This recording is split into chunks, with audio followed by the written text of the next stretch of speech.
An immortal master of cultivation suffers a blow from his allies. He ends up being reborn in the body of a young man. To continue in this new body, he realizes he must avenge the young man's family. Thus, he begins to help the people of the family, while trying to cultivate to return to the immortal world. A healthy young woman criticizes her brother for supporting their father against the new family, believing that no one will ally with them after this. Her mafia brother says that this is no problem, as that family is worthless, and he even mentions that he took care of Chen Fengmu. The criminal explains that he did this because the loser was pursuing the girl, and their father is already arranging a marriage for her with the Wang family. Elsewhere, the protagonist wakes up surprised to find himself in Blue Star and realizes that the name of the owner of this body is Chen Fengmu. Our young man was a genius who reached the immortal level in less than 1,000 years, until he understood the origin of the Dao body and can now increase his level even further. However, the gossip spread, and the boy was attacked by 3 emperors. His body couldn't withstand it, and only a fragment of his original spirit survived. The protagonist heard that the energy of Blue Star was bad, but didn't think it would be this bad, so the most he can do is recover some levels. He also inherited the karma of the owner of this body, so he will avenge the guy and protect his family, and after that, he will return to the immortal world. In an alley,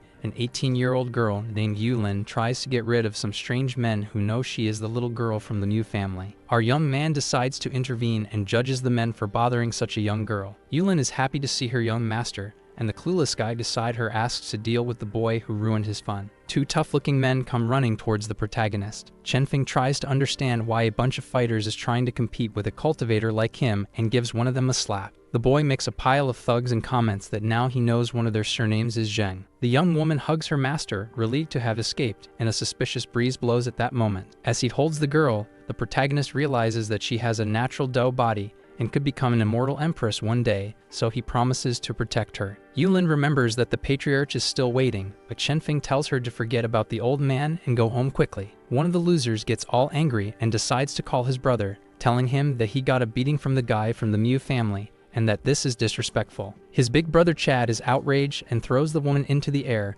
calling his men to take a trip to the Tian mansion. Meanwhile, Chen Feng goes to talk to Yulin's mother, who is sick and trying to rest in her bed. Outside, the musclehead tells his henchmen to invade the residence since no one has left yet. Our young man tries to have his tea when suddenly the thugs appear, happy to find the young master there as well. The boy wants to know where they got the courage for such an absurdity and tells the man to take his lackeys and leave. Some time passes, and now the thugs are face to face with the protagonist and his protected one. The crazies try to intimidate our young man unsuccessfully, as he just wants to enjoy his tea in peace. But the men are relentless and decide to attack anyway. A few moments later, Chen Feng is lounging on his sofa while the mobsters have turned into his maids. The boy asks what will come of all this, and Chad responds that he can give him some money to calm down. Then the protagonist suggests 2 million, explaining that it's quite annoying to have all these criminals in his house and saying they can leave when the money comes in. The guys scramble to gather that amount, and in the end, Chen Feng even asks for a neck massage. What a good life. At that moment, the boy receives his money and comments that next time it won't be so easy, prompting the gang leader to promise to behave. The so-called Zheng leaves the mansion with his tail between his legs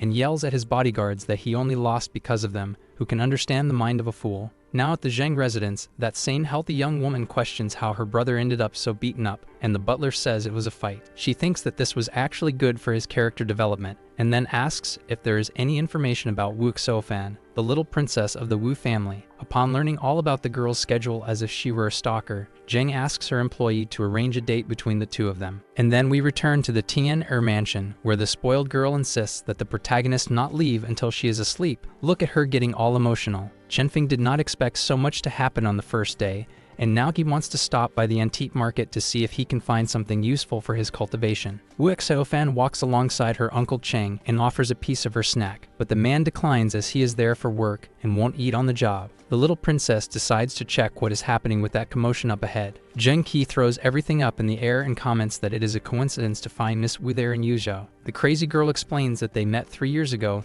and asks if she would like a personal guide, and Xiaofan thinks it would be a good idea to have a local guide. In another corner, Chen Feng walks side by side with his newest little keychain. The protagonist notices a jade pendant that has existed for over 1,000 years and has impressive spiritual energy. He buys the pendant for 500 bucks and is all happy with his find. Xiaofan also thinks this item is very beautiful and asks how much it is, but our guy replies that it was 500 and that it is now his. Zheng Qi is shocked to see her former fling there, and she starts to create some paranoia in her head. She offers 50,000 for the object, but the boy is not interested in money at all. After hearing that the little princess is not happy, her uncle tries to resolve the issue, and Chenfeng wants to know if a robbery is going to happen or something like that. Chane offers 500,000 for the jade pendant, which leaves everyone around shocked, but the protagonist really does not want to sell the item. With that, the older man decides to prevent the boy from leaving, and it seems that things just got serious. Our guy questions whether he is really going to take the object by force, and the uncle explains that in this life, you can't offend certain people. The man charges at the boy, but is stopped with just a sinister little finger from Chenfeng. With that, the protagonist says that he is not the type of person who can be offended either. Xiaofan asks who this guy is that stopped her uncle, the Master of Worlds, and is quite curious to learn that he is the illegitimate son of the head of the Mu family. The uncle tries to tell the protagonist that he is a hero and that he will no longer try to take the pendant. Chenfeng picks up the phone and hears a man say that he was taken by force to the Mu residence right after they separated. Our boy thinks that one of the voices on the call can only be Mu Lei, and Chane tries to recruit him after witnessing his talent. But the boy only comments that if he hears more of this talk, someone there is going to end up in a grave. The guy gets really scared, and then his niece asks to pull over the car because she found something interesting. Xiaofan offers a ride to the protagonist, who finds this help a bit suspicious. Zheng Qi watches the scene and hopes that Mu Chenfeng does not interfere with her plans, deciding to go to the Mu residence as well. Meanwhile, the little princess annoys the boy by asking about his training, since his muscles are impressive. Some time later, our boy arrives at the Mu mansion and performs a flying kick on the guards who tried to prevent his entry. Xiaofan notices that the boy's flying kick was much stronger than Cheng's, and the old man comments that it is just age, right? Inside the mansion, a man shouts that Yu Lin should not have offended Zheng Bai because this could be the end for them, and she still thinks she was wrong, poor thing. That bastard goes straight for the girl's hair and reminds her that there can only be one young master in this family. Suddenly, Chenfeng appears on the scene saying that the girl is his and that he will take down anyone who hurts her, and the other guy is surprised to see his brother. That damn little brother decides to play with danger, saying that he can hit anyone in the Mu family. The protagonist runs and throws the man away with just one strike. He says that he did something quite fair, a broken arm in exchange for a slap. It seems that Chenfeng managed to irritate his entire family this time. An old man comes down the stairs saying that it is absurd to cause so much confusion just for having learned some new kicks, then remembers that he is still alive. At that moment, a nurse informs that the fracture caused to the other guy will leave sequels, which makes him ask his grandfather to deal with the rebellious grandson. The spoiled kid knows that his grandpa is almost a great master and thinks this will be the end of his rebellion. With that, the elderly man orders his grandson to kneel right there, but Chenfeng questions whether he deserves such treatment. The old man decides to remind everyone who is in charge of the Mu family, but Chane appears out of nowhere and says that attacking the boy is not a good idea, so Chief Mu wonders what such a skilled guy is doing there. Xiaofan asks for permission to say a few words,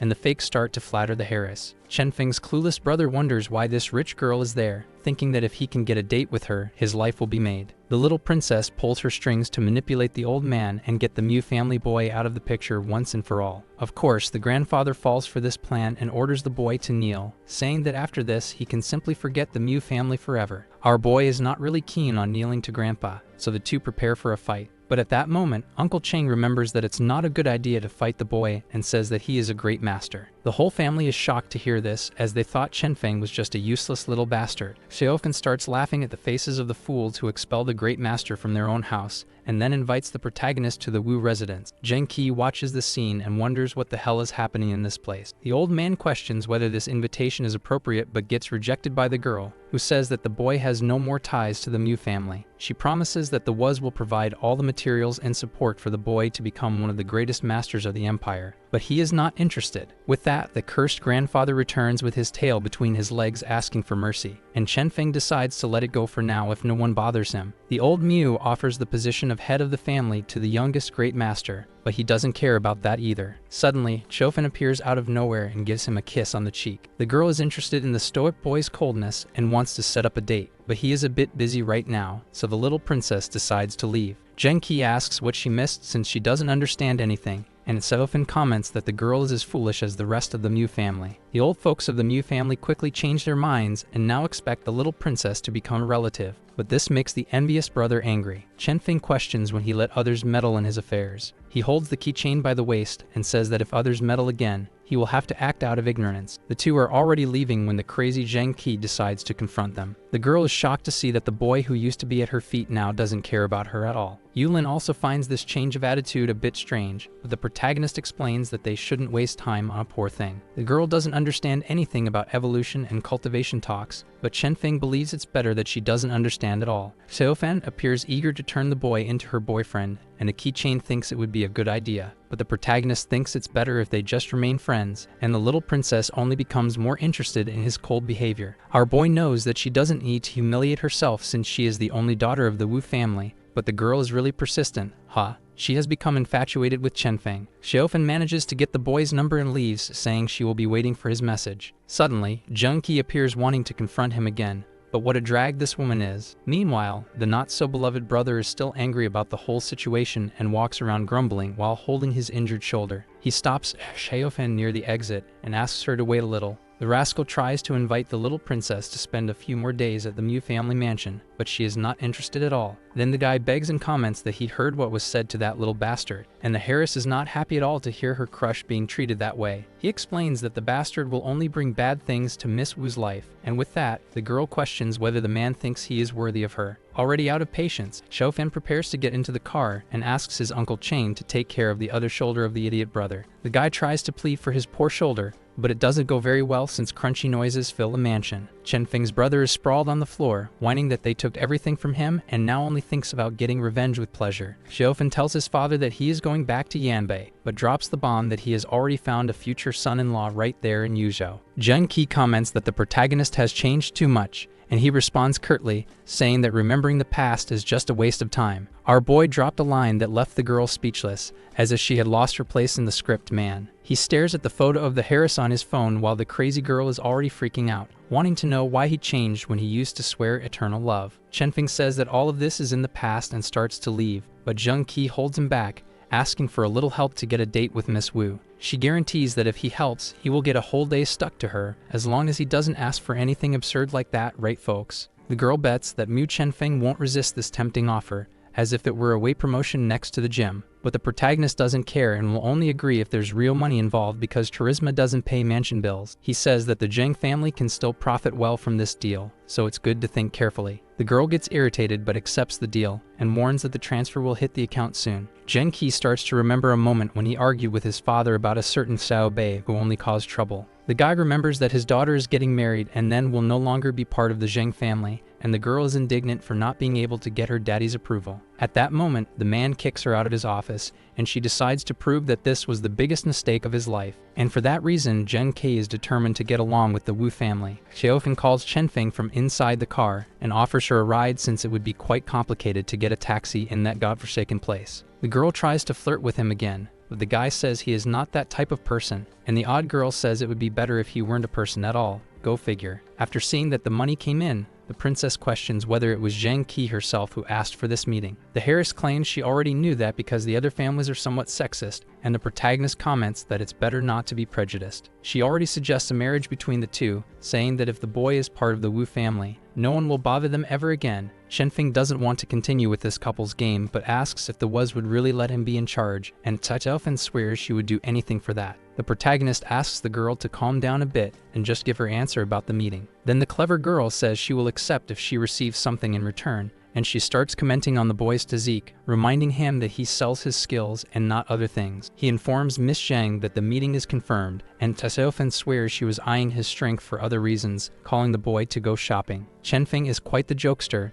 and says that if she isn't interested in other things, then it's not worth it. Oh, the boys talk. Meanwhile, the brother who is more like an enemy is still thinking about his revenge and is going to contact a certain star society. The leader of this society is just chilling, thinking about getting a date with Xiaofan, but of course he intends to pretend that he ran into her by chance. At that moment, an employee informs that Miss Wu was seen in a very intimate situation with a mysterious man, and that they are both at the mall. He reports that this man is Mu Chenfeng, and that his own brother Mu Lei offered 10 million to end the boy's life. Xiao Hu finds a family feud interesting and says he can confirm the request, but that the payment will have to increase. Chefeng holds the pile of shopping bags from Xiaofan, who doesn't care at all about the state of the protagonist, poor thing. Suddenly, the boy realizes that someone is following them and grabs the girl by the arm, ready to take action. A woman dressed in a very interesting way thinks that the boy's behavior explains her boss's interest and wonders if he can escape. Our boy runs through the streets with the little princess, who is already tired from so much effort and questions if they manage to throw the person off their trail. The sinister girl appears out of nowhere and says no,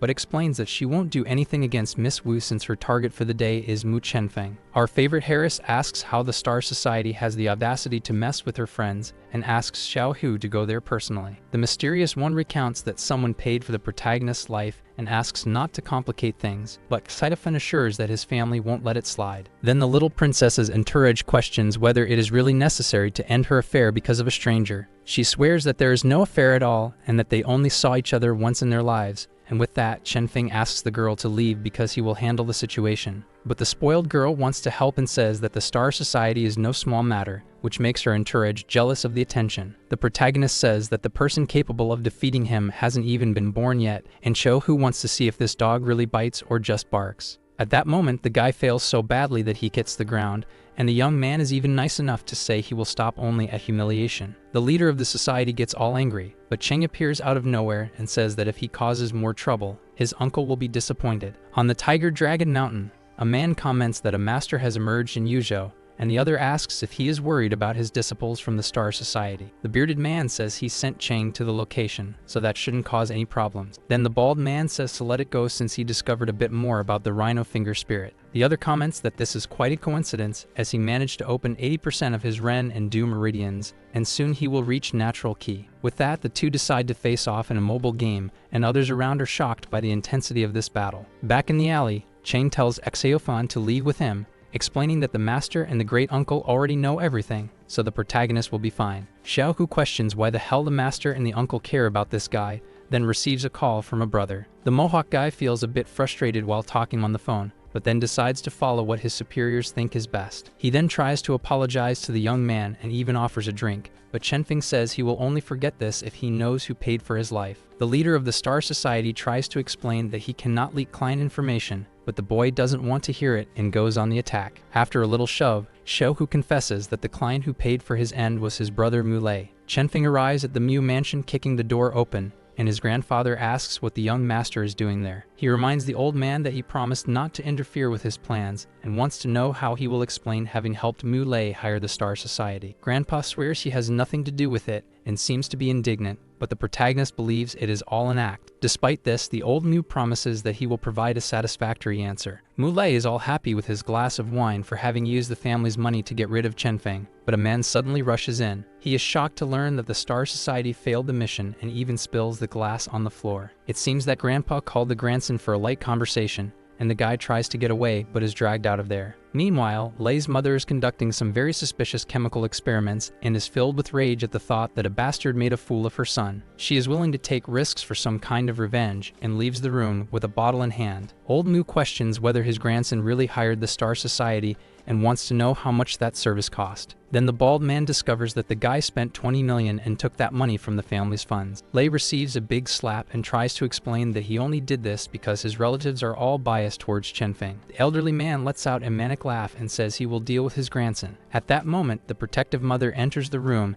and wants to know who dares to touch her son, but the grandfather tells her to ask what her prince did. The woman doesn't care what he did because he is her precious little boy and challenges the old man to take them both out at once, to which the old man shows that he will not hold back. She opens the bottle and threatens to do something, while the protagonist just watches this little show. The crazy woman pours the liquid from the bottle into Mu Lei's mouth and says that now they will know what it is like to lose a beloved family member. The elderly man shouts for the staff to call a doctor, but Chenfeng says that is unnecessary because the bastard is his brother. He grabs the guy by the shirt and leaves, saying he wouldn't let anything bad happen to the clueless one, then simply jumps out of the window. In another location, Xiao Hu thinks Mu Lei is in trouble, and Cheng questions why he believes that. The Mohawk guy explains that it is because Chenfeng is a great master, but the uncle says that the protagonist is no killer, otherwise no one from the Mu family would be alive. With that, the strong man asks if this problem will just go away, and Cheng believes it will. Our boy is with his brother and approaches a stall asking if there is still stinky tofu there. The old man says yes, but questions why, and the boy replies that his brother is an idiot who tried to drink pesticide. They prepare to shove that stinky tofu down Mu Lei's throat, knowing he needs to drink a lot of that stuff. The man makes the angry one drink a lot, thinking that taking pesticide was a foolish move on his part. Our boy notices that the smell of the liquid is very strong and asks if there is any secret ingredient in it, but the guy gets suspicious and just leaves. At that moment, the rest of the family arrives, and the mother wants to know what the hell was given to her son, but Shenfeng reminds her that it was she who gave him pesticide. The protagonist slaps the woman across the face, saying that his brother could be in serious trouble if he doesn't vomit immediately. She is outraged and says that the head of the family will not like this at all, but the boy reminds her that it will be worse for whoever hurt their own child. Our boy asks what his grandfather thinks about this, and the old man orders his staff to lock the woman in the house and take the boy to the hospital. Then the bald man asks his grandson if that was appropriate, and the boy replies that he can do whatever he wants since he is the acting head of the family. Shenfeng thinks that most of his problems have already been solved, and now it is time to teach the little one about the Tao body. The protagonist arrives at the Tian mansion and finds Yulin eating snacks on the couch,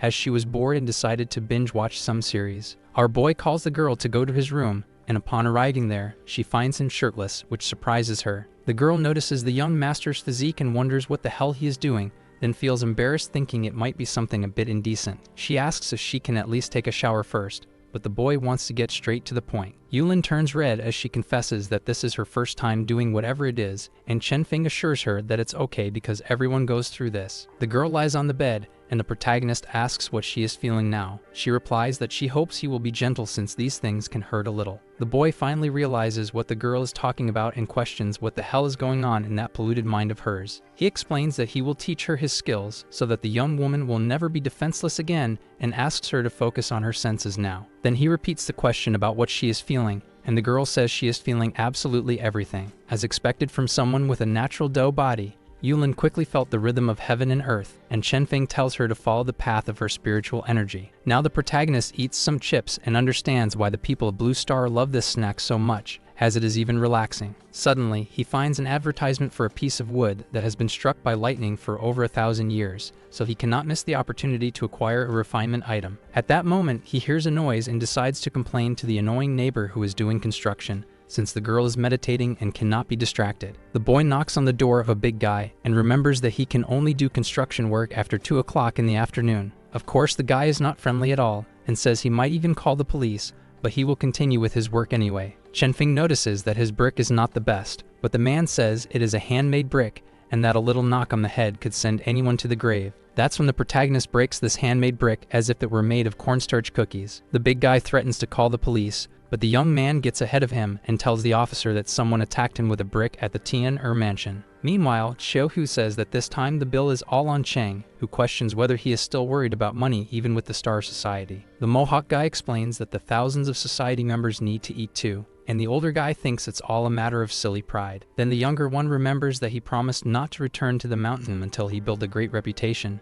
but the older one says that the other older guy misses him. Xiaohu comments on the 1,000-year-old wood that was struck by lightning 9 times and wants to take some as a birthday gift for the master. The elder remarks that his group already knows and that the wood was bought by the Liujun temple, and the other suggests they go together to show respect. Chang mentions that they need to be careful since the Lotus Flower group is also interested, and Xiaohu just wants to deal with those sect people. Shenfeng also knows that the struck wood was bought by the Liujun temple, and thinks it's better to avoid any kind of violence when negotiating with them. The protagonist finds Chao Hu and Chang and asks what they are doing there, and the Mohawk guy replies that the guy doesn't own the street. Our young man knows that the two also want a share of the wood, and the uncle asks not to start a fight since he is there for his group and not for the Wu family. But the boy is eager for a fight and starts challenging the others until someone suddenly arrives. Shenfeng informs the Taoist priest that he wants an audience at the temple, and Xiaohu asks if he can get a little favor for being a Taoist too. The priest explains that his master already knows everything and intends to give half of the wood, but how that will be divided among the 3 is their problem. After a brief discussion, the protagonist realizes that the master of the Liujun temple is no small matter, as he stepped out of the conflict with just 1 sentence. The Mohawk guy even wanted to settle the division through violence, but the older one thinks it's better not to irritate the young Mu for being a bit strange. They try to negotiate,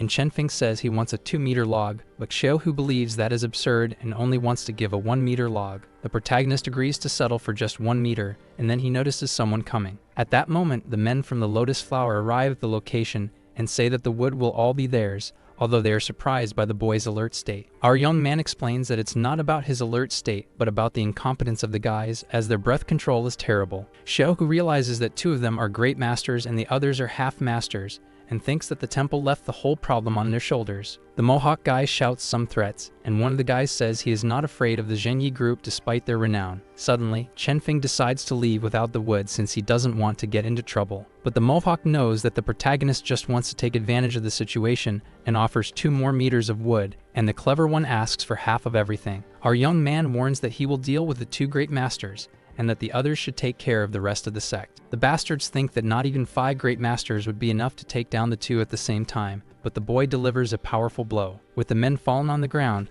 the boy believes that these so-called protectors talk too much and do too little. Chenfeng announces that he has finished his part and asks how much longer the others will need. Xiaohu shouts for him to help then, but the protagonist thinks it's a bit unreasonable to ask for help with that attitude. Cheng explains that if the Lotus Flower sect wins, the boy will also have problems, and that if he helps the guy, he will get an additional 5 million. Our boy is pleased with this new request and springs into action, taking down a bunch of enemy men all at once. Chenfeng reminds them not to forget about their 5 million and to deal with the 2 fallen protectors on the ground by themselves. Xiaohu questions who is stronger when compared to his master and the great uncle, and Cheng thinks that Mu Chenfeng seems to be the strongest. The older man notices that his partner is casually fiddling with his phone and asks him to be careful since there are still people from the Lotus Flower sect in the area. Xiaohu dodges a strange object and says he won't fall for that trick, but a mysterious person questions whether he can avoid their needle. The Mohawk guy is hit in the shoulder and shouts for Cheng to be careful, as this seems very strange. Lai Sizai is the sacred maiden of the Lotus Flower sect and claims she has never missed a target. The older man calls her a wicked woman and wants to know if she really thinks no one can control her,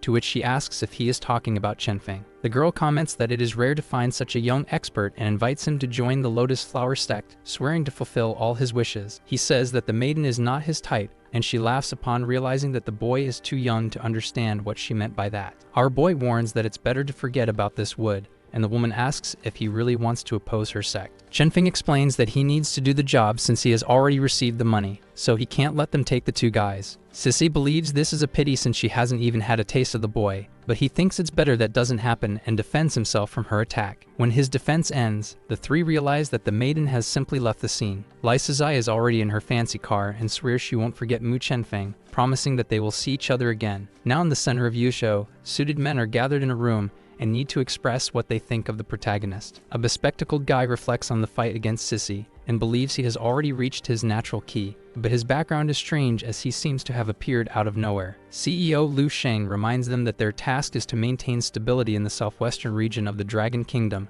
not to investigate others' backgrounds. The executive will report everything to Yanbai, and now wants Mu Chenfeng to join his company. The protagonist makes several wooden swords float and thinks that he can still release lightning powder, which is enough for now. The boy notices that the same car has been following him since he left the Laojun temple and wonders if he has become a target once again. Then the suited man with glasses informs the boss that the boy can refine and control artifacts, but he needs to disconnect as he has been discovered. Our boy questions if it's not time for the spy to introduce himself, and the guy explains that he is Hu Hongli from Extra Hour House Services and wants to talk. Chenfeng says he is not interested, but then realizes that the man has a magical artifact and questions who he is. The 4-eyed man states that Extra Hour House Services is a company linked to the Dragon Kingdom, responsible for maintaining social stability. They manage freelancers like the protagonist and deal with various conflicts from the different sects of the Dragon Kingdom. Our boy asks what happens if he refuses, and the other replies that they have technologies and elite specialists, so he shouldn't underestimate their company.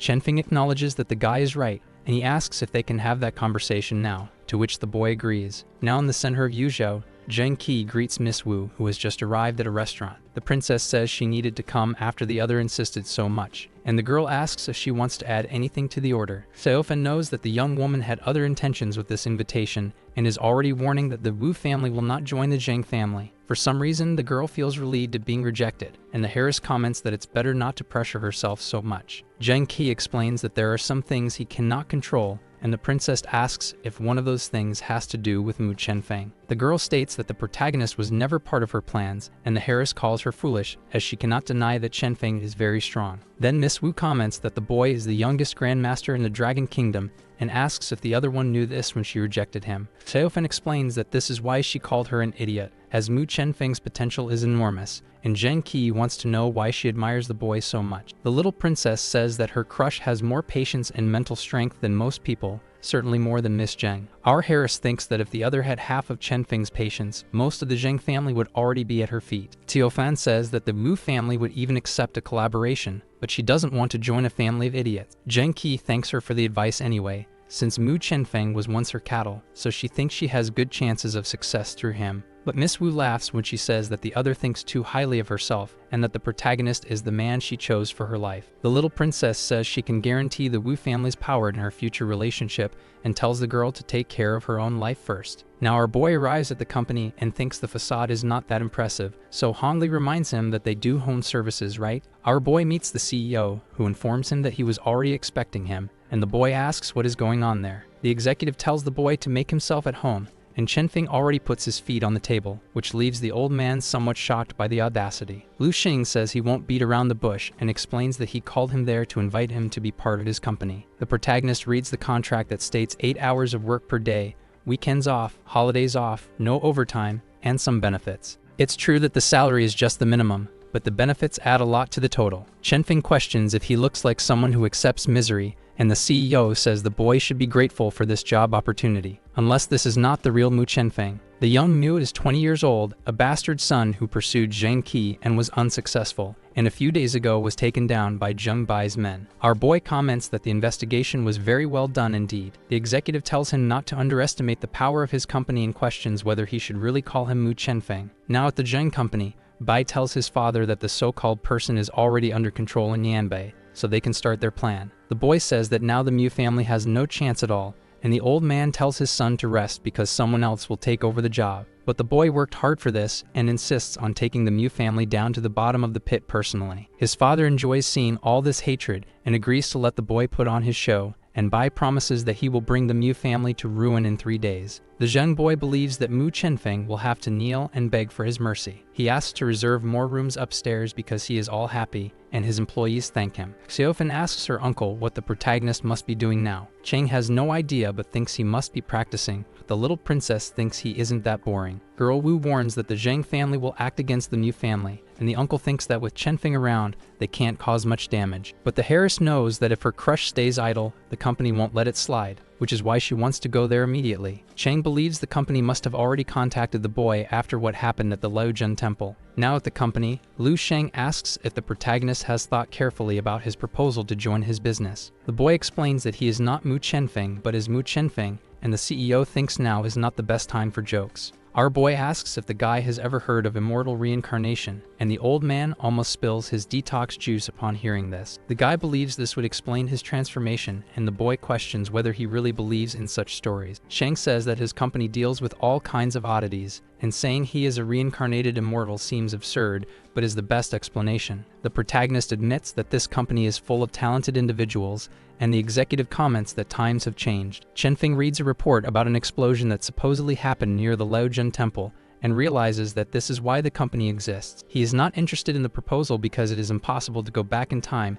and just wants to live his life, so he will take down anyone who gets in his way. Sheng says he is 80% convinced that the boy is a reincarnated immortal, and states that his company wants to restore the spiritual veins. The boy knows that restoring such things is not simple, and if they are using this to convince him to join the company, they might as well give up. At that moment, the CEO reveals that this is already his second reincarnation and warns not to underestimate the power of the company because he does not want to reincarnate again. The man thinks that if the protagonist does not care about anything, then he won't mind knowing something. But the boy gets irritated upon learning about Zheng Bai's plan. Sheng says that his company will not let the boy do anything reckless with the Zhengs, and he believes he is being threatened, but the guy just leaves. Hongli explains that his boss only meant that the company can help the Mu family with this crisis, but only if Chenfeng cooperates. The protagonist says he can join the company but needs to have freedom, and not a single cent of his salary can be missing. Then the manager says that an intern has those rights, and after signing the contract, he can take his people from Yanbei. Chenfeng wants to know about the intern thing, so Hongli explains that it is a more informal role that does not require working every day. Our boy thinks that all of this was already planned, and then asks what the plans are for the Zhang family's trade war. The guy says that the company's priority is to ensure the safety of the Mu family members,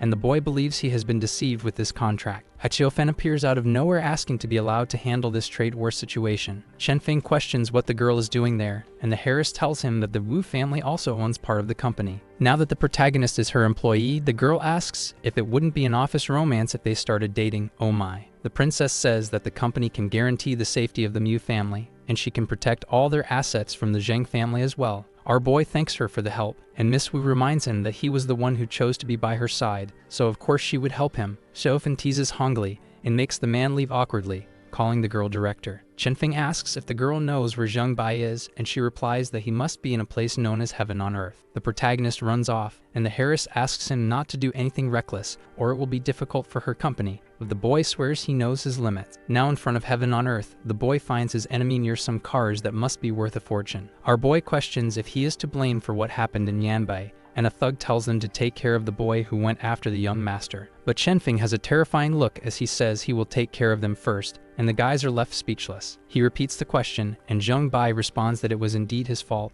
and he might even consider being nice if the protagonist kneels and begs for forgiveness. But the boy kicks the thug and questions if he ever gave him permission to speak. Our boy says it is now the thug's turn. He even tries to play nice, but received a solid brick to the head. Then the boy asks young Master Zheng if all of this was his idea or his father's, and the scoundrel is too busy complaining about his knee. Chenfeng slaps the man, who swears that he wouldn't dare send him to the grave, but then receives another slap. Zheng Bai says that it is better to finish him off quickly since he knows where his family's property is, and someone shouts Mu Chenfeng's name. Zhen Qi appears out of nowhere and does not seem happy to see his little brother in trouble. Chenfeng slaps the fool again, and Zhang Qi runs to help his little brother. The girl believes she was mistaken about the protagonist, and he laughs, saying he doesn't touch women. Then the girl says that if the boy does not apologize, he will never see her again, and the boy comments that she really thinks highly of herself. Our boy says that the young woman should be grateful for not being involved, otherwise she would have been in trouble, and Zhang Qi shouts that he will regret this one day. From the car, Hongli informs his boss that Chenfeng did not worsen the situation, and then states that he will resolve the Yanbai issue immediately. Zhang Qi is at the hospital with his brother and says that his recovery will take 3 days, and Zheng Bai can hardly believe he is laid up right now. She wants to know what happened for the protagonist to act this way, but the jerk shouts for his sister to leave because a woman wouldn't understand the situation. The girl reminds him that they are siblings, and the guy says that when she gets married, she will no longer be part of the family, so she should know her place. Zhang Qi feels frustrated for being treated this way just for being a woman, and then remembers what Xiaofan said at the restaurant. The girl smiles again and says that she will always be part of the Zhang family, and her brother thinks this is just empty talk. Suddenly, their father enters the room and tells his daughter to leave, and the young woman pretends to be obedient and comments that she will do as asked. Mr. Zheng slaps his son again and asks what happened. Then Bai simply says that he wants to see Mu Chenfeng destroyed. But the old man says that the Star Society refused the job, and the boy is shocked, thinking that his father must have been stingy. The man slaps the boy again because of his rebellion. He believes that Chenfeng must have connections in the Star Society, but says that it doesn't matter because he has already set his plan in motion. The protagonist explains that the sword follows the eyes, the hand follows the sword, and the waist follows the hand. Only then can it be graceful and fluid. Yulin remembers this but finds it a bit strange to be so close to the boy, so he tells her to stop getting distracted with that polluted mind. The girl wants to know why she needs to learn this, and the boy explains that it's for self-defense, so that no one can bother her again. Yulin thinks that's pretty cool. Suddenly, someone screams that they were electrocuted in the shower because the water was turned off, and Chenfeng says they need to get out of there. The protagonist realizes he had never noticed the beauty of this girl. She tries to say something, but the boy asks her not to say anything right now. The two get closer in that atmosphere, and the girl thinks she will do what the young master wants. But then the boy's phone starts ringing and ruins everything. What terrible luck, huh? Yulin runs out, all embarrassed, and tells the boy to take care of his business. Chenfeng comments that his grandfather better have a good reason for calling, and the old man warns that he needs to return to the mansion immediately. The protagonist goes to the family house and asks for an explanation. Then the bald man asks if his grandson put Zheng Bai in the hospital the day before. Our boy says that was still too little, and his stepmother starts to nag,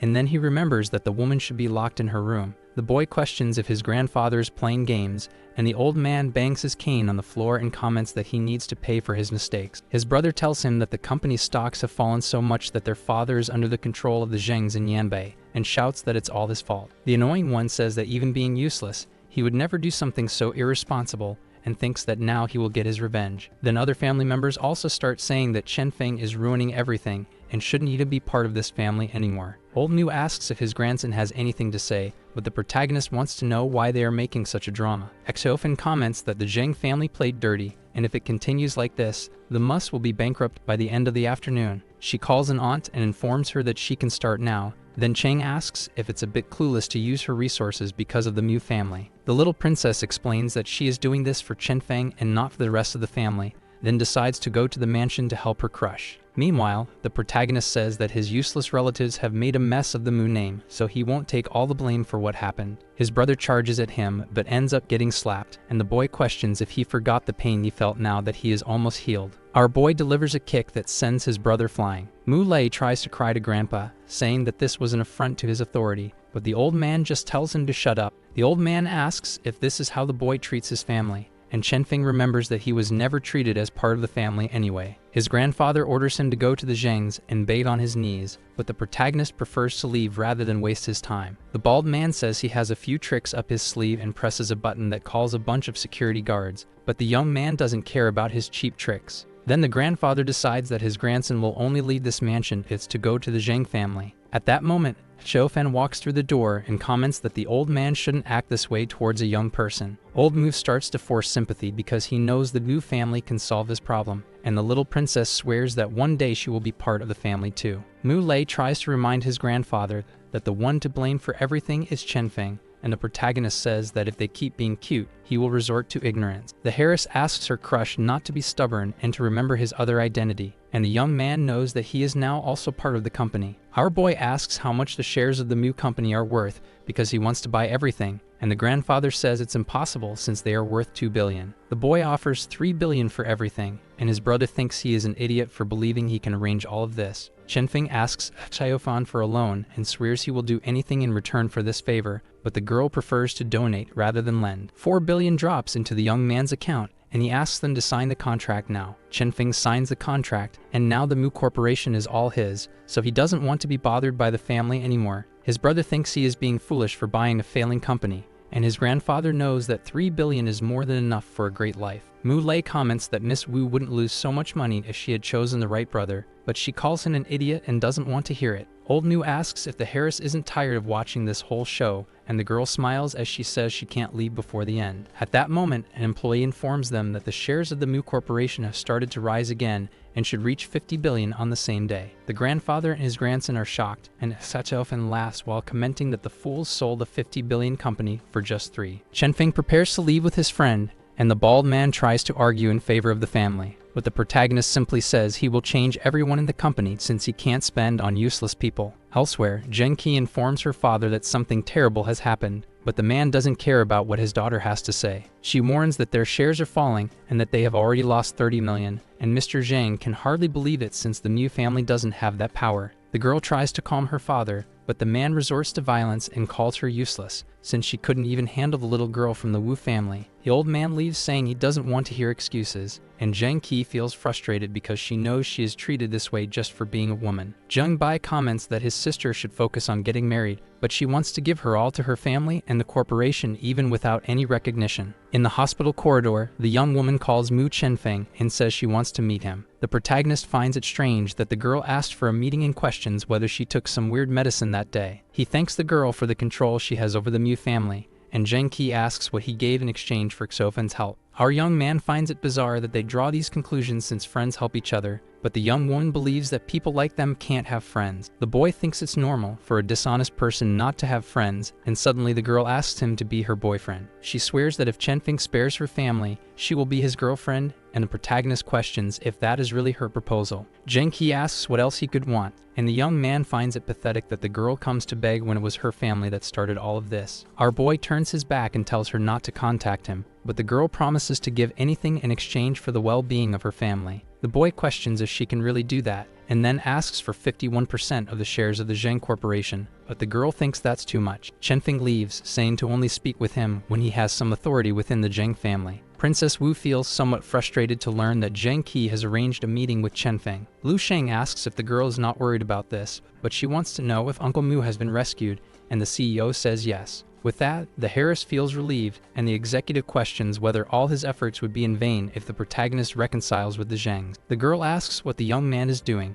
and the man replies that he is walking in the park with another girl, but he also mentions that his father is furious. She often doesn't care because it's just a matter of time before they must reconcile with the Zhengs. She gets angry that Chenfeng is meeting another woman and can't wait to see what her father will do when he returns. Suddenly, the manager warns that the Zheng Corporation has contacted the Lotus Flower sect and things could spiral out of control because of this. The men say they will try to resolve the situation, and the princess questions what would happen if things really got out of control. Lu Sheng says that they would then have to take special measures, as the balance of the Dragon Kingdom cannot be broken under any circumstances. Meanwhile, Mr. Zhang asks for help from someone named Liu regarding his company's shares and explains that the Mus are behind this, but they hang up on him. He becomes furious because as soon as the Liu family got involved, all his false friends abandoned him, and he decides that there is only one solution to this problem. The man speaks with old Wang and says he will accept his proposal and take Zhang Qi to meet his son. Then a woman approaches. Sissy comments that Mr. Zhang made an effort to get in touch and says that her price is high, but the old man is willing to pay for the sacred maiden. The woman begins to act very professionally and questions how much the man thinks she is worth, seeming to confuse the type of service. He offers 50 million to never see the Mu family, not even in gold, but the girl wants a bit more because the job is risky. The man asks how much she wants and is somewhat shocked to find out they are talking about 200 million. But actually, Sissy wants even more, saying that for 2 billion, the Lotus Flower sect will rid itself of the Mu family once and for all. Then the woman offers some more shady services in exchange for his own life, and Mr. Zhang thinks the maiden is joking. She leaves the place saying that if the money is transferred that same night, her sect will start acting the next morning. Zheng Qi comments to her father that they do not need to agree to the Wang family's conditions. The man says she is in charge and mentions that a price must be paid for money and power, or else one will end up serving tables like the waitress. 2 men arrive at the restaurant, and one of them greets old Zheng. He comments that Zheng Qi has grown quite a bit, and the girl says hello to the man and his son, who still seems a bit lost. Wang Zizong finally greets the others in a somewhat shy manner. Suddenly, the waitress spills some tea on the young man's shirt, but he doesn't mind and says it's no problem. He knows that the employee wouldn't be able to pay for that shirt even if she worked for an entire year, so there's no need to make a fuss. Moreover, people might get upset that goes too far, and the boy believes his life is worth more than that of the waitress. Mr. Zhang comments that old Wang raised his son well, and the man says that the stars of the night are the young people. Zizong says he is very satisfied with Miss Zhang and reminds her that he wants 51% of the corporation's shares. Her father questions whether that isn't too much, but the boy knows it isn't, as the Wang family is the only one willing to help the Zhangs. He says the minimum he can accept is 40%, but then the young woman freaks out and says she never agreed to marry, to her father's despair. Zheng Qi swears she knows exactly what she is doing and refuses to marry the young man, deciding that she will carve her own path. She contacts Chenfeng and asks to talk once more. The girl knows she cannot rely on anyone else and promises that she knows what she is doing when her brother questions her. Bai asks if she went to meet the protagonist, but the young woman says that it's none of her business. At that moment, our boy knocks on the door and is surprised to see that the girl has just come out of the shower. Zheng Kai invites the boy to have some wine, and he questions if she has changed her mind. Then she says she can guarantee 10% of the shares. The boy asks if that is possible, and the girl says yes, if he helps her. Chenfeng thinks he will be at a disadvantage if he only gets 10% for helping her control the Zhang family and fix the financial crisis. But the young woman puts the cards on the table and questions whether he will still be at a disadvantage if she is included in the payment. What a situation, huh? Chenfeng wants to know what kind of madness Zheng Kai is up to, and the girl assures him that she is included in his reward. The protagonist comments that the girl is playing with fire, and she gives him a big kiss, saying that she is indeed playing with fire. Our boy says that the least he can accept is 20%, and the young woman agrees to this deal. After the action, the boy comments that he didn't know it was her first time, and the girl swears that she is not promiscuous. Chenfeng asks if her father knows about this, but the girl says she has already given up on everyone in her family. She tells the boy not to forget what he promised, and he says that they have already made up. But Zheng Qi asks the protagonist not to leave and gives him another kiss, oh boy. After trying to talk to his daughter and failing, Mr. Zheng apologizes for the young woman and comments that she is a bit immature. Zizong says it's alright, but that next time the conditions will be a little different. The old man gets angry at the Wangs, but then receives the news that the 2 billion has already been transferred. In the suburbs of Yuzhou, Sissy also realizes that the money has already hit the account and comments that they can now start the work. A hooded man asks if the young lady is sure she wants to attack the Mu family, and she reminds him that they only have Chenfeng. But the honorary leader of the Mu sect, Zhou, reminds them that they have already lost 2 protectors because of this guy. Sissy recounts that they were chased from Yanbei to Yuzhou, and the fate of their true leader is still a mystery. The woman knows they need money and asks if the boy has a better idea. Then he says he doesn't think it's a good idea to go against Chenfeng. With a frightening aura, the young lady reminds him that if the boy is not capable of leading the Lotus Flower sect, he will be dragged along. The next day, the protagonist acknowledges that Zheng Qi has changed so much that he can no longer resist her charm. Now he realizes that the Mu family is completely vulnerable and decides to return to the company immediately. He returns to the company building, and Hu Hongli is waiting for him and asks how he spent the night. Chenfeng gets all defensive, thinking that he was being monitored, but the man replies that there was nothing to worry about. Xiaofan still didn't know. Thus, Chenfeng says that his family is in the crosshairs of the Lotus sect and needs help. But it seemed they were faster than he expected. A team had already been chosen that morning. He is happy to see the chosen ones, and Hu Hongli says it is the company's responsibility to keep the families of its workers safe. The young man asks about Xiaofan, but it seems that as soon as she learned about Mu Yuanda's flight schedule, she had left. At that moment, he stands up and asks what time the landing would be. By the time, it probably had already landed, but he didn't need to worry. He had already sent a team to pick up his father. In the car driving through the city, Xiaofan and Mu Yuanda were talking. She said that everything had gone well thanks to his son, but the man was suspicious.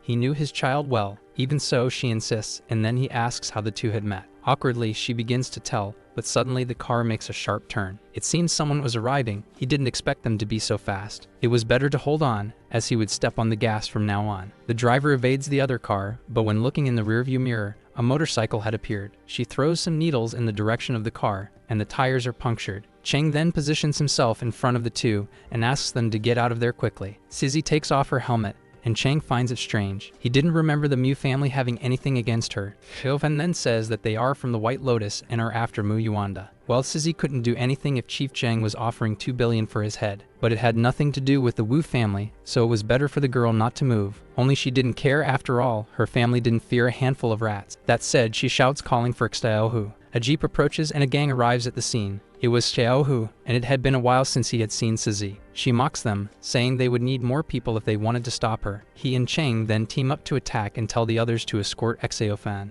Last time they had been caught off guard. Now they wouldn't let her escape. Sizzy stands up and throws her first punch, but despite being good at martial arts, if she missed, it wouldn't matter, Xiaohu says. And while he attacked from above, Cheng was attacking from below. Even so, she manages to dodge. Taking advantage of her being in the air, he goes for the attack. But Cheng tries to stop him, only it was too late. He falls defeated, and then the driver attacks her. But Sizzy not only defends herself, but also strikes back at him. Even so, both still remained on guard. Seeing that the two hadn't left yet, he shouts for them to run away quickly, but she wouldn't let them escape that easily. But just as the needles were about to hit Xiaofan, something gets in the way. Chenfeng had arrived, and he would make her pay for messing with his family. However, she says she was just a mercenary. If he wanted to blame someone, he should blame the Zhengs. But Sizzy could rest easy. After defeating her, she would go after him. Cheng warns him about the enemy's needles, but he knew how to play that game too, and for the first time in that fight, she was hit. She is startled to discover that he was also a spiritual master, and then decides to retreat for now. But he wouldn't let her escape that easily. To throw him off, Sizzy makes an attack on Mu Yuanda and Xiaofeng, and while defending the two, she really manages to escape. From a distance, Muju watched everything. He hadn't expected a spiritual master to appear, at least not in this era. Seeing the boy's ability, Mu Yuanda asks if he is really his son, but he ignores him and goes straight to pull Xiaofen's ear. She says that despite everything, she still wanted to be useful to him. Seeing that conversation, the man becomes confused,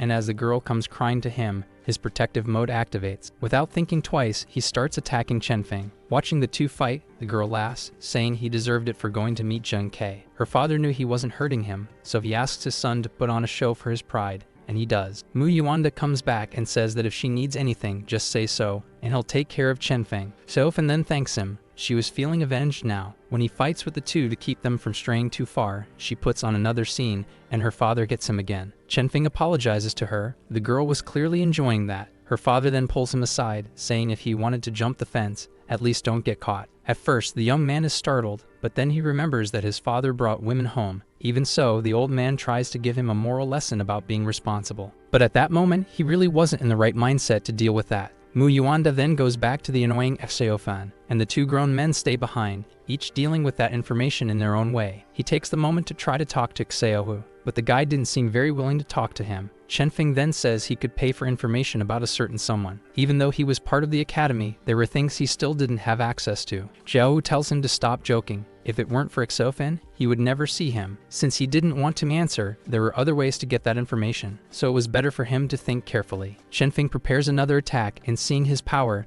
the redhead says he would tell him everything he knew. But Muju makes his entrance, drawing their attention, and he introduces himself as the leader of the White Lotus. Shenfeng gets ready. The people from that group were indeed persistent. Only he had misunderstood everything. Mujo says that actually, they were in the same boat. Shenfeng takes the card, and it seems that address was where Sizi would be. He then asks why he should trust him. After all, it could be a trap. And the boy says that actually, the Lotus was divided into two factions. The most radical side was led by Sizi, and they saw the Mu as a problem. But his side thought differently. The organization needed new air. That's why he wanted to join forces with him to defeat her. The address he had given was an offer to form a partnership. However, just as he was about to say goodbye, Shenfeng struck him, throwing the boy to the ground. He asked why the other had done that. He didn't want to go to war with him. But Shenfeng didn't care about that. Just a moment ago, the other was about to turn his back and walk away. Muju looked at him confused. He saw no problem with that. However, the older one said that in this world, strength and influence were essential. If he wanted to form an alliance with him, he would have to show what he was capable of. The young man admitted he hadn't thought of it that way and apologized. But instead of fighting, the next time he encountered him,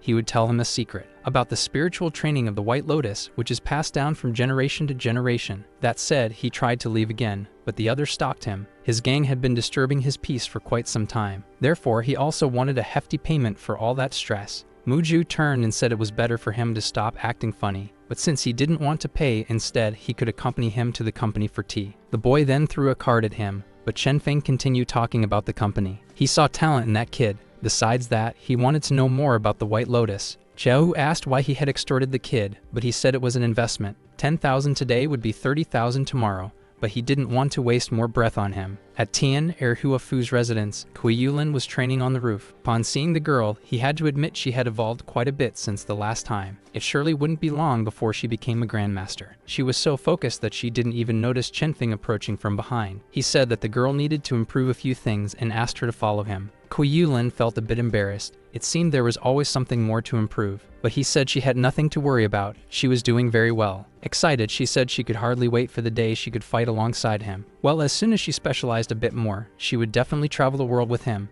No matter how dangerous it was, she would make a point of being by his side. From inside a luxury car, Mu Lei and his mother got out, looking for Kui Yulin. It seemed that she and Shenfeng had been quite close lately. The woman said she didn't care about that. She just wanted to resolve things and leave quickly. Upon reaching the floor and coming face to face with the two, they immediately started wanting to settle scores. But that matter had been explained a long time ago, Shenfeng said. Even so, the woman insisted, saying it was better for him to show respect to his elders. He pretended to be ignorant, ignoring the woman, but Kui Yulin called them in. However, Shenfeng didn't agree with any of that. Mu Lei's mother then tried to use her title to make him shut up, but threats didn't work on him. After all, neither of them could take him down. Even so, the guy tried to pick a fight with him, but Kui Yulin wasn't going to listen to all that nonsense in silence. The girl went up to him and gave him not just one, but 2 slaps to the face with gusto. Immediately, the whiny baby ran to his mother. Instead of confronting the girl, she went straight for Shenfeng. He hadn't expected Yulin to act that way. He liked the girl's attitude. Well, since they wanted to act tough, it was time to silence both of them. The woman was startled when she saw he was taking them to the window, but Shenfeng said she could relax. He wasn't going to end their lives.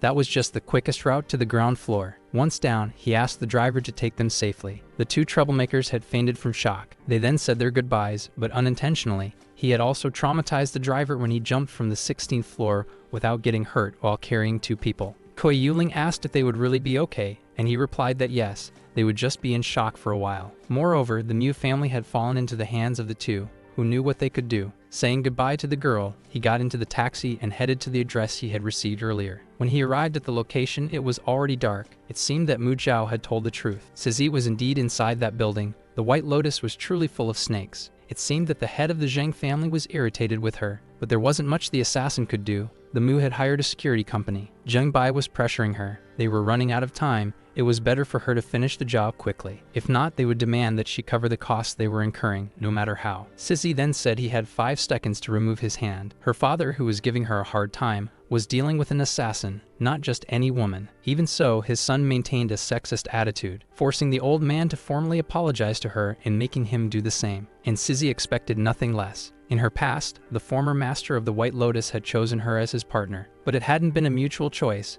Sissy definitely didn't want it. Even so, she was forced to stand by his side until she was able to take the gang for herself. She asked the guy if he liked the view he was getting, and it was better to answer if he didn't want to stop breathing. Trembling, he replied that she was beautiful and wouldn't dare contest her again. Fearing what she was capable of, the old man offered her a good sum to let this one slide, but Sissy found the amount insufficient. As soon as he increased the offer, she accepted and asked him to keep his son on a leash. It was better that he didn't dare make any more of those kinds of jokes again, she said, hitting him with one of her needles. Chief Zheng was upset because they had already reached an agreement, but she had promised not to finish him off. A little injury like that was nothing. He could rest easy. The boy would just be without his toy for a while, she said, leaving the old man incredulous. Chenfeng had to admit he liked a bit of the cruelty she had, but in the midst of his thoughts, he saw a car approaching. Wondering who it could be at that hour, he ended up seeing Zheng Qi getting out of the car. It seemed she had tracked Zheng by his phone. He better have explanations. One of the servants came to inform that a woman had arrived, but the rules were clear. If someone showed up, it was just to take care of it. However, upon seeing the woman on the screen, Chief Zheng panicked and said that she was his daughter. Well, it seemed he shared things well within the family then. But at the same moment, Zheng Qi arrived saying it wasn't his fault. She had tracked both their phones. Sissy liked the way the girl carried herself. She was definitely better than that weakling. Her father punished her, saying she didn't know what she was doing. But in reality, she did know. She then introduced herself to Sissy and said she would like to work in cooperation with her. If the woman accepted, she would give 10% of the family's annual profit to her. Sissy then introduced herself and said the offer was quite tempting, but she could still finish off the girl and take the entire corporation for herself. Chief Zhang tried to negotiate with her again. He didn't want to lose his daughter, and like the trash father he was, he punished the girl again and told her to take her brother to the hospital. It was better she didn't get involved in men's business. Despite all her efforts, her father couldn't trust her just because she was a woman. Since that was the case, she would do as he ordered. But even her brother mocked her, saying she was walking too slowly. At that moment, Zheng Qi lost the rest of her sanity. She grabbed an object and hit her brother. Now at least her father would pay attention to her. While Chief Zheng was shocked, Sissy applauded the girl. He ran to his son while she, in tears, said there was nothing for her father to worry about. She would manage the family well and give her best in place of her brother. Sissy took the opportunity to make a counteroffer to her, inviting the girl to the White Lotus. Chief Zheng interrupted and said he wanted to cut ties with her, but the woman said he could go, but the girl should stay. Now he really had a problem. Zheng Qi was his wife, and he couldn't let her join the organization, so he entered the building. He asked Sissy to release her. The guy had already lost his son. He couldn't lose his daughter too. At least he could show him a bit of mercy. Despite his speech, Sissy wanted to know what he was doing there. Well, she was the one who started the fight first, so it was only fair that he retaliated. Sissy plays her game, wanting to know if he was really capable of eliminating a woman like her. But Chenfeng corrects her, saying that now he was part of the company and had to follow its rules. He just wanted to take the money that Zheng had paid her and take her into custody. After all, he didn't want another small fish coming after him to cause trouble. Sissy was curious to know what he would do if she didn't give him the money. Having entered his lair alone, he should have known that he wouldn't get out so easily. Chenfeng then decides to make a small demonstration of his power, making Sissy swallow hard. He asks her if she didn't find it a bit strange that he had found her on the same day. And at that moment, she thinks of Mu Jiao. As she had discovered, he says that the boy had passed the address to him. But he didn't want to fight. She just had to agree to go to the company to answer a few questions, and then she would be free. Sissy then reminds him that the one who put the Mu's safety at risk was right behind him. But Chenfeng says that he had already been punished enough with the loss of his son, and that had been done at the hands of Zheng Kai. She had to admit that he knew how to manipulate things well. He had control over the Mu, now the Zheng, and was still part of the company. This piqued her interest, so she would play his game, she says, dismissing her subordinates. Sissy asks what he would do about the Zheng, but all they could do now was give them time. With his child in his arms, the CEO says that upon assuming her position, the girl would have to deal with a much darker world than she expected. But she wasn't afraid. She knew what she wanted. Even so, the old man says that not everything was money and privileges in that position. She would have to face several lions for days. Every morning, he wakes up thinking about how to deal with the leeches that lurk, waiting for his downfall. He always wanted to protect his family, and he knew she was better than Zheng Bai, but thinking about seeing his little girl carry that burden, he couldn't. But now there was nothing more to be done. Everything was out of his control. Zheng Qi is moved upon hearing her father's words. He knew she would give her best. He just preferred that his girl didn't have to deal with that. Tomorrow he would announce Zheng Bai's death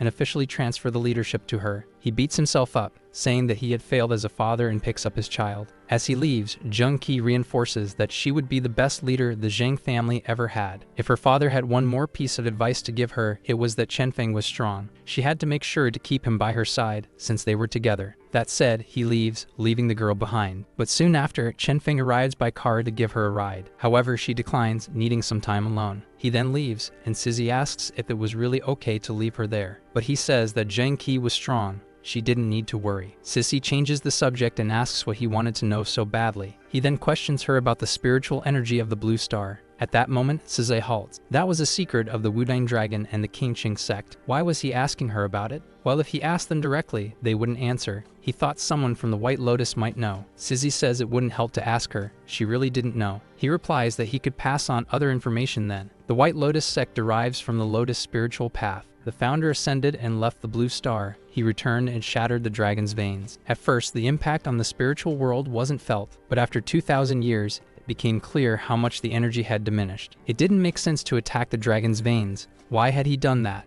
Well, that was all she knew. Maybe the Zhengyi sect knew more. They had finally arrived at the company, and Hu Hongli comes to greet them. Chen Feng then introduces Sizzy to him. He praises the young man's work and takes Sizzy by the arm to lead her away. The young man says that she had come of her own accord. There was no need to use force. He then turns and says that Director Liu was waiting for Chen Feng in his office. Upon arriving in the boss's office, he says he wanted to resolve things quickly so he could go home. The old man then tells him to sit and accept a cup of tea. It would be brief. He tries to make a joke, but soon the subject of the conversation changes, and he hands over a folder with the plans for Xuanling's 100th birthday party. However, the Zhengyi sect was not their territory, as they would cover this event. Upon looking at the list, he discovered there were more important guests than he expected. It seems that the heads of some families and from the Dragon Country would be present, and what the company wants is always to maintain stability among everyone. They trusted him for that. Chen Feng wanted to know if that was permission for him to act if necessary, and Director Liu said that if he wanted, he could feel free. Even so, it was important for him to follow the company's rules. In other words, as long as no one stopped breathing altogether, everything was fine. Exactly, that was the only limit. He said that the director knew his true intentions because he was spending so much on him. But the old man cut him off. There was no point in trying to negotiate. Chen Feng had just gotten out of the mess with the Mu family. The rest was just letting the company handle it.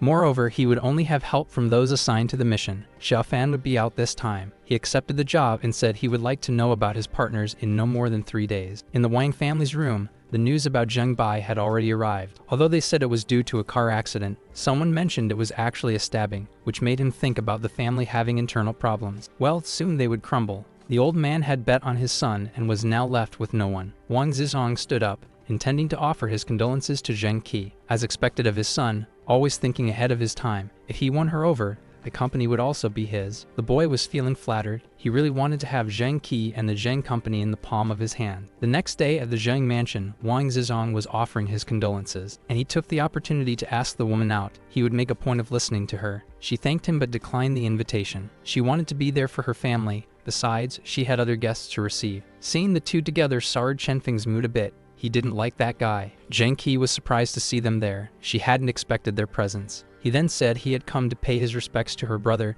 and to say he would keep his promise. Wang Zizong tried to strike up a conversation with him, praising what he had done with the Mu family, and Chen Feng responded mockingly, clearly irritating the other. He already had Wu Xiaofan, so he would have to leave Zheng Qi to him. Since that was the case, the young man asked how long he had been interested in her, and he started talking a bunch of nonsense about love at first sight and how perfect they were for each other. That said, Chen Feng decided to share a secret and mentioned that the girl had a floral birthmark on her thigh. He would let him imagine how he knew that and wished him good luck. As soon as they left, Wang Zizong freaked out. What an embarrassment he had gone through. Kui Yuling asked if it was right for them to be there. The two families had never gotten along, but he had gone there only because of one person, and she had returned. Zheng Qi had brought the documents for him to sign. He checked and asked the girl next to him for the contract response. As soon as she signed, 10% of the Mu family would belong to her. Both hoped that these contracts would last for a long time. They both signed. Even though the Mu family was larger than the Zheng, It was always good to bring more people into the family, better friends than enemies. Upon hearing the word friends, Zheng Qi was moved, but she composed herself and asked if Qi Yuling would also accompany him on the trips. He replied that yes,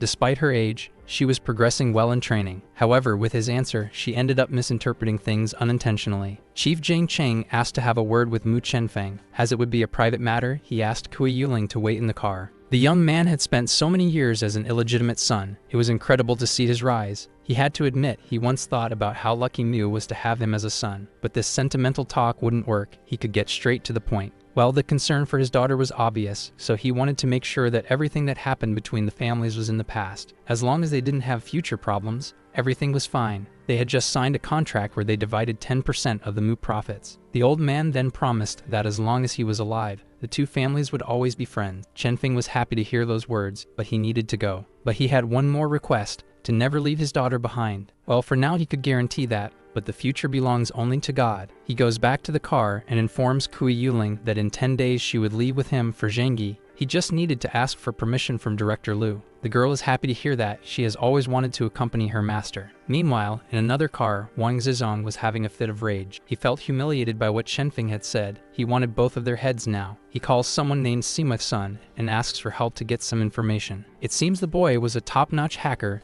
and the two had known each other for a while. Upon seeing who the job was about, he becomes a bit scared after all. Mu Chenfeng was part of the company. It wouldn't be that simple. The Sima family also had an agreement with the company, so he would have problems if he did this. It was better for Wang Zizong to forget about it. That company wasn't known by all families for nothing. But then the young man offers him 3 million and a visit from a certain actress he liked. Immediately he gets excited about the idea. He would give his best, but he couldn't promise anything. He then tells his mother that he would travel a little earlier. She doesn't like the idea much, but there's nothing she can do. 2 days later, Chenfeng and Yulin had arrived at the airport. Even though the celebration was a month away, it was always good to be prepared. But while they were talking, he ends up noticing that they were being watched. He hands the bags to the girl and asks her to go ahead. It probably wouldn't take long. It should be someone familiar. Who was following them was Xiao Fan. The girl wanted to know where her fiancé was going, but suddenly he appears behind her. Chenfeng asks what she was doing there, and upon seeing him, the girl gets startled. He starts to get her attention. After all,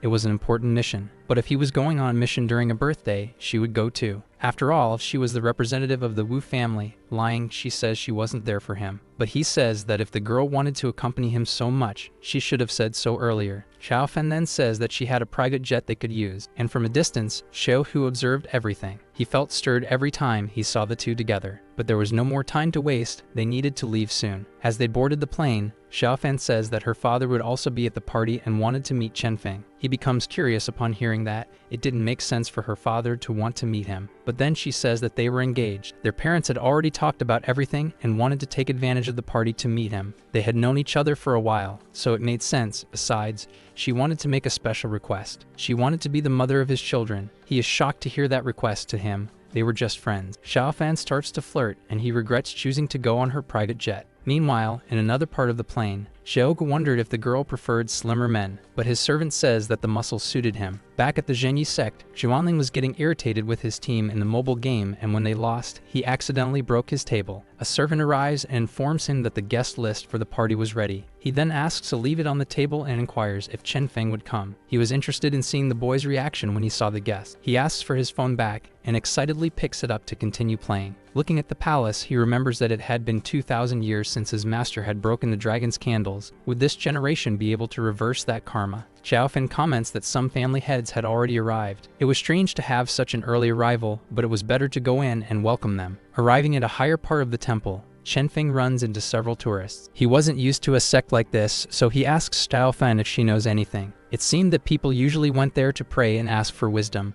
but that was just an entrance temple. The actual sect was further back. But suddenly a movement catches Chenfeng's attention. An old man was talking to some tourists. He approaches and introduces himself to the monk, saying he had come for the birthday. The man then explains how to get to the sect, but when they come across the bridge he mentioned, Xiao Fan is left in awe. It seemed that the bridge was a way for them to separate the cultivators from the real world, because only those who were cultivators could easily cross that bridge. Uncle Chen announces that he would go ahead. Xiao Fan was super excited. She had never been to that part of the Zhenyi sect. But while they were talking, they were interrupted by Simak's son. The girl got annoyed at being interrupted. Who did he think he was? Totally ignoring the guy, Chenfeng asked Yulin to go ahead and grabbed Xiao Fan by the waist. telling her to hold on tight. At that moment, Sima-sun thought that if they fell, it would be less of a headache. Yulin crossed the bridge effortlessly. Xu Tingfeng applauded the girl and asked who had trained her. Sun told him to take his eyes off her. After all, the girl was only 18. Chenfeng cut in, saying that if they wanted, they could train both of them, since he was the one who taught Yulin everything. But Sima-sun couldn't believe that. He seemed too young for that. If he wanted to show off, it was better to prove his worth. In the middle of the bridge, he stopped. He hadn't expected someone from the Blue Star to still be capable of forming formations. Using it on an object was extraordinary. Xu Tingfeng asked why the guy had suddenly stopped, but Sun pretended not to know. But unexpectedly, he finished the path. He had taken the golden ball without much effort and was going to keep it now. He asked for the stone back, saying it was a family heirloom,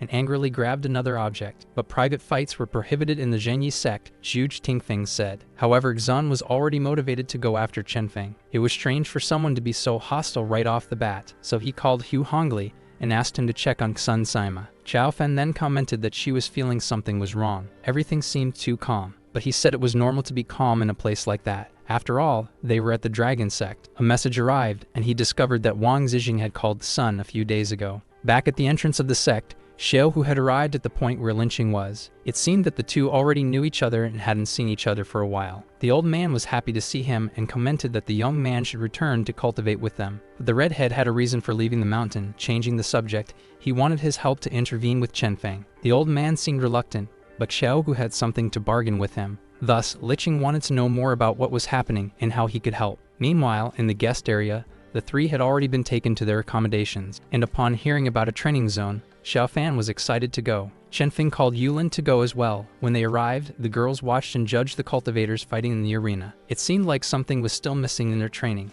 If they continued like this, it would take a long time to evolve. But she appreciated that the men had listened to her and asked who had brought them there. At that moment, Yulin regretted what she had said, but Chenfeng stood by the girl's words. Those two were indeed mediocre, and he said that she was his disciple. As her master, it would be a pleasure to fight with them. The people around began to mock him. It was always like this. Xuanling was also there and warned her brother that this was Mu Chenfeng. Both were interested in knowing the boy's abilities and whether what they said about him was true. After all, it wasn't normal for a young person to have such a high IQ. It seemed they would have the chance to see for themselves what he was capable of. They then arranged how the fight would go. Yulin would go first against the spiky-haired man, and he would fight afterward with the one with the mustache. As soon as she descended, the two greeted each other before the battle, and then the match began. He attempted a direct attack, but Yulin managed to read his movement, dodging it and counterattacking. As he pulled away, he asked his friend for help. It seemed the girl was indeed stronger than expected. The mustached one then made his move, and she dodged, saying he wouldn't accept her like that. She didn't like to fight, but would give her best. They then prepared to attack simultaneously, but she was faster and surprised both of them. Both were thrown far away and surprisingly accepted their defeats. She went to apologize to them, but they said it was all right. They were impressed with her talent despite being so young. Other people were also praising her from the stands when someone appeared looking for Mu Chenfeng. Lynching arrived and asked the young man if he accepted a friendly match, but he had only come for the birthday. He wasn't really in the mood to fight around. Even so, they tried to insist. It wasn't every day that a senior invited someone. He then changed his speech and said he was inviting everyone there, not specifically Chenfeng, but if he wanted to participate, it would make that old man happy. Even so, the young man declined. It seemed that the bait they had created was not working, so they would have to intervene. One of them stands up and says that whether a disciple of the sect or not, whoever wins would have the right to ask him anything. Simic Sun jumps straight into the arena and calls Chenfeng for a fight. He asks Senior Lynching for permission and gets excited thinking that if he wins, his family will gain more prestige. Chenfeng descends a bit annoyed. It seemed like everyone wanted to fight him in that place. What a drag. But since it was like that, he would take the opportunity to win and find out how to fix the dragon veins. From afar, Lynching observed everything. For the first time, he would see the young members of the Mu and Sema families face off. Sun prepares by summoning several knights. He wanted his stone back. Chenfeng observes that formation. It was a good attack, but not enough to deal with him. Even so, the other sends all his soldiers at him. But before he realizes it, the other cultivator is behind him. As soon as he turns around, he receives a slap from Chenfeng and ends up losing the fight. Since he was there, he asks if anyone else wants to compete. That had been very quick. Xuanling says that Sima Sun was weak, but the truth was that Chenfeng was already on another level. He is shocked to hear that from his own brother. Then the other explains that the slap the young man had given clearly contained Kai. How could someone so young do something so advanced? Perhaps Eden Lynching would have difficulties defeating him. But the old man had already gone to the arena to present himself as an opponent. opponent. Seeing that he had brought a sword, he also asks Yulin for his. At first glance, Lynching recognizes that it is not an ordinary sword and becomes interested. Then Chenfeng would make a point of showing him how to use it. Without wasting time, the old man begins attacking, but the young man dodges. He talks about the technique he had just used, and the other becomes interested. It wasn't so powerful, but quite fast. Lynching attacks once more, but he dodges and pushes him away. The movement now released ki at the end of the attack, making him more powerful and interesting. However, those movements were still not enough to defeat him. The older man had to admit the boy had talent, thus he would attack him with all his power. But there was a small problem. His opponent was Chenfeng. The young man defends himself with his sword, throwing the old man far away, and causing the master's stands to be in shock. The boy's ki was indeed advanced, otherwise he wouldn't have been able to use the sword that way. Truly interesting young people had finally appeared. At the foot of Mount Zhengi, a group was gathering. Mu Jiao wanted to infiltrate the party. They were interested in the special shipment that was about to arrive. He had partnered with Jiang Kai to obtain the necessary information. In the visitor area, Simak's son had woken up and could not accept his defeat. Desperate, he calls someone, asking for reinforcements. Back in the arena, Yulin celebrated his master's victory. Lynching also thanked him and was happy to have fought against such a promising young man. Chenfeng did the same and asked why he had insisted so much on the fight, and the old man says it had been a request from his former student. So it had been Xiao's doing, he confirms. In the stands, the young man was shocked. He hadn't expected his master to lose. But before he noticed, Lynching was already behind him, wanting to test his pupil's power as well. Yulin realizes that the senior had dropped something, but Chenfeng says it probably wasn't his, so he would give it to Xiaofan to distract her for a while. Seeing the three leave, one of the female cultivators tries to flirt with him, but Xiaofan doesn't let that pass and says he has a girlfriend. Back in the room, he asks if he really had to meet the girl's father. He hadn't agreed to the engagement yet. She then says that if he wanted, he didn't have to, but they would get married anyway. Chenfeng gives in. He would play her game, but there was one issue bothering her. How would they explain Kui Yulin to others? But he says that didn't matter. There was nothing going on with Yulin that needed explaining. However, Xiaofan wouldn't let it go. She also knew about his fling with Zheng Qi, and from now on, he would have to be careful or he would tarnish the Mu name. He cuts off the subject. He didn't want to have that conversation now. Xiaofan pouts. Although at first she had only liked him out of interest, her feelings had gradually grown, until she realized she truly liked him and didn't want to lose him. He then calms her down, saying he would find a way to explain everything. With the mood lighter, Yulin said he just wanted to follow his master, but taking advantage of the lowered guard, someone tries to attack them stealthily. In the last second, Chenfeng had managed to hold on to the knife. Who was the idiot trying to attack them inside the Zhengyi sect? Kui Yulin questions. He then asks her to take care of Xiaofan, as he would check the area. As soon as he steps out, he spots a shadow running in the distance, but as he gets closer, a curtain of smoke surrounds him, and Simef's son appears. He says he didn't know what Wang Zizhong had promised him, but it wouldn't be worth it. However, the boy responds that it was no longer about the other but about his honor. After all, his stabilizing stone was still with him. Two more people appear behind him, and Simek's son says he has raised a barrier. There was nowhere to escape. Chenfeng then kicks the ground, and as he throws the stones towards his opponent, they pass straight through. That was indeed an interesting formation. He thinks a bit about what to do, but is interrupted by a series of attacks. The group had about half an hour to try to take him down before the barrier dissipated. They needed to act quickly. Dodging the knives, Chenfeng grabs his phone and asks Yulin to call Uncle Cheng. He was trapped in a barrier and was worried things would get out of control. Seeing that his opponent was in the middle of a phone call, Zun's jaw drops. Well, magical barriers didn't block phone calls. In a few seconds, Cheng appears and knocks out Simek's son, Xiao, who had also come accompanied by some cultivators from the Zhengyi sect. It was time to send the rude kids home. Seeing the redhead's face, Chenfeng teases him, and the other tells him to go pick coconuts. Uncle Cheng thanks the young man's quick decision. If that fight escalated, it would bring trouble to the sect. It seemed that the masters also wanted to talk to him because of this, which was great, as Chenfeng also wanted to speak with them. He goes to the quarters of the two masters and is warmly received by Xuanling and his brother Wenfeng. After some exchange of compliments, they sit down to talk. In a time of declining spiritual energy, the young man's sky was quite high. They were interested in knowing how, but there was no reason to answer that question. In fact, he was interested in learning about the dragon veins, as they were the oldest there. Perhaps they could explain it to him. However, they could not speak about that. They would answer any other questions. Nevertheless, things were getting out of control. It wasn't the time to keep secrets. After all, how would he restore the dragon veins if he didn't know what had happened? At that moment, Xuanling starts to laugh. Despite the young man's talent, he wouldn't have the capacity for that. After all, why would they depend on him for it? Well, since they weren't going to talk, Chenfeng would find a way on his own. But Xiao Feng reconsiders. With his power, he might be capable. His brother knew this, but their success depended on the young man returning alive from Kunlun. An alarm suddenly goes off, and Xiao Feng discovers he almost missed the game. Zhuanling becomes furious. He couldn't miss the opportunity to secure the new skin. The two start to argue and prepare to play against each other. Outside, Chen Feng was thinking about how he would get to Kunlun when suddenly Yulin comes running. The two return to the room. It seems Xiao Fan was having trouble in the game and wanted help. Seeing that it wasn't an emergency, he flicks the girl. He had startled her. She pouts, but soon after, he does the same to Yulin. After all, she had also participated in that. Xiao Fan gets annoyed. He couldn't treat the others the way he treated her. But changing the subject, her father had arrived and wanted to meet him. Chen Feng had almost forgotten about that, but they could go there. The two then leave and head back to the base of the mountain together. Inside the bushes, the White Lotus group watches them. One of the men wanted to attack Chen Feng right there, but Muzu cuts their fun short. That said, he asks his team to prepare.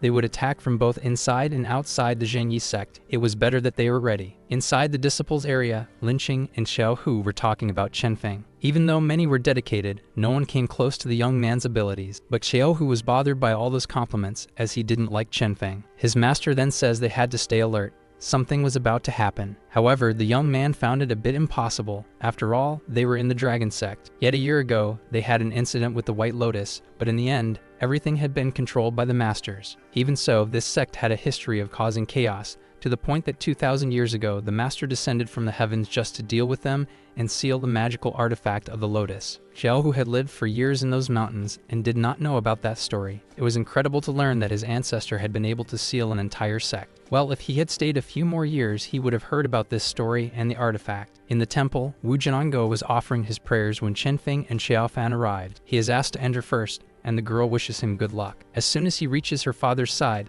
the man asks him to kneel beside him, but the young man refuses. That deity would not accept his prayers. He begins to speak of Chen Feng's qualities, but finds it strange that he is very young. The monk retorts that sometimes age is not a document. That being said, he had already spoken with his father over the phone, but he wanted to know from his future son-in-law what he could offer to make his daughter happy. However, his daughter was actually someone who did not need others to be happy, the boy replies. Wu Jianguo wanted him to yield the power of the Mu when he married. He did not want his daughter to be a widow early, but that was an impossible request. Even so, he insists, but Chen Feng remains impassive. He had enough strength to deal with both, and his future father-in-law need not worry. Moreover, he could try to dismiss him, but the young man would not let him sleep anymore. At that moment, a message arrives speaking of the power that the young man sitting in front of him contained, but he still remains impassive. Seeing that Chen Feng would not obey, he asks him to leave his daughter alone, or he would be forced to suppress the Mu family. Well, if he tried, Chen Feng would show him that not even the entire nation would be able to stop him. Besides, it was Xiao Fan who wanted to be with him and not the other way around. He then makes his exit but is stopped. That was not the way to behave. Chen Feng kicks the security guard away. It did not matter what family they were from. He was not someone who could be stopped like that. Wu Jianguo better control his subordinates, he says as he leaves. Xiao Fan runs over at him, worried, but he calms the girl by saying that everything is fine. But upon hearing what her father had said, she becomes extremely angry,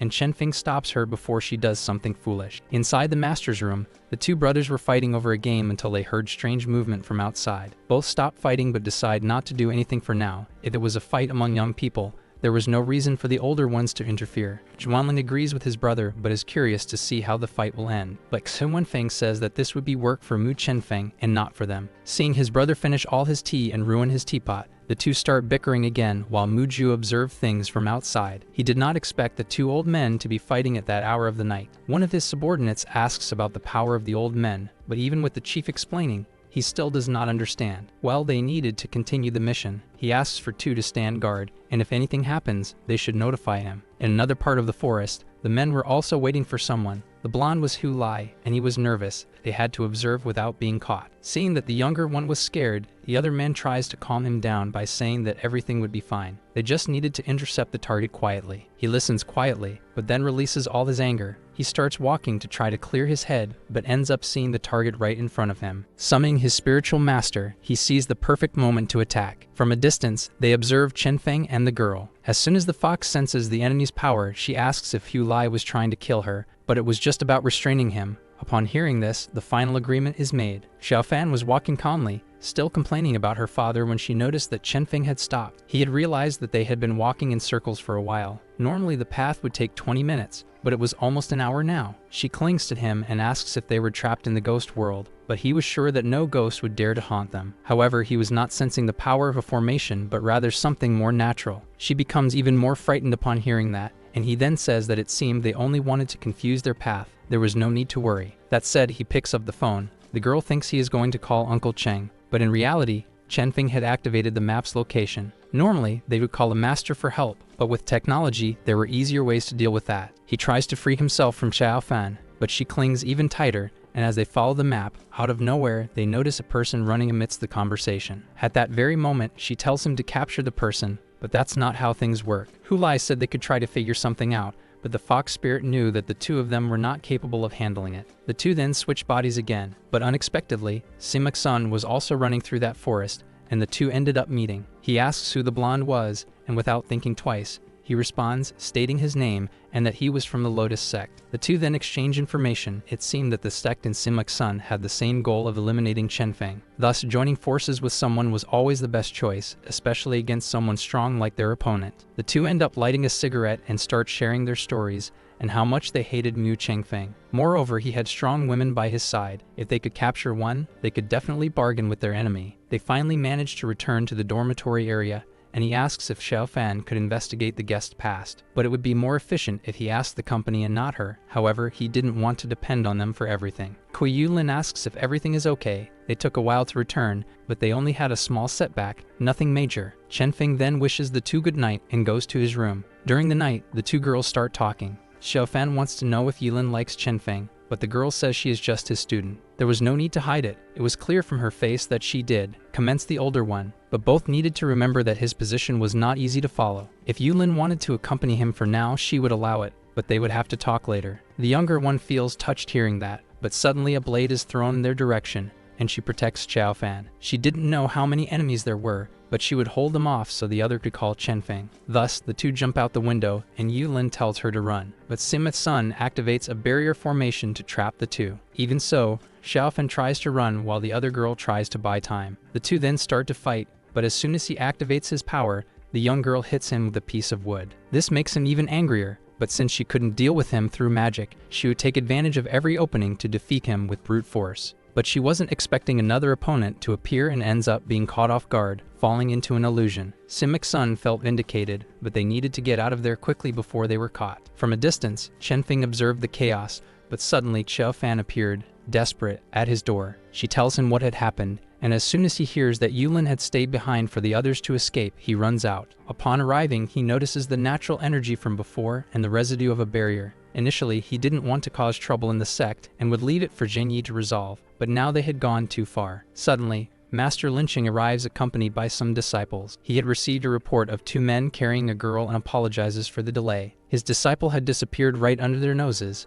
It was better that they figured something out quickly. The master receives a call, and it seems that the disciples who had found the suspicious men were missiled, so he apologizes again. But apologies wouldn't resolve what had happened. It was better for the sect to be prepared, and after resolving it, he would demand a formal apology. The masters arrive, knowing what had happened, and were ready to resolve it. But irritated by Chenfeng's tone, Xuanlin tries to pick a fight with him. However, this was a terrible moment for that, as the young man was already out of patience. Even so, the old man wanted to take the opportunity to test his power and see how much of it was just empty words. Chenfeng doesn't even make an effort to block the master's attack, and quickly extinguishes it. For the power he had at that moment, the Zheng Yi sect was not capable of stopping him. He returns to speaking with Lynching about searching for Yulin, but someone calls him. Hu Hongli was the president of the company. He had managed to locate the girl, and it was better to go there soon. Mu Zhou couldn't be more irritated. The entire sect was on alert because Hu Lai decided to act alone. One action had completely ruined his plans. He called one of his partners and took the opportunity to use the information he had at his disposal.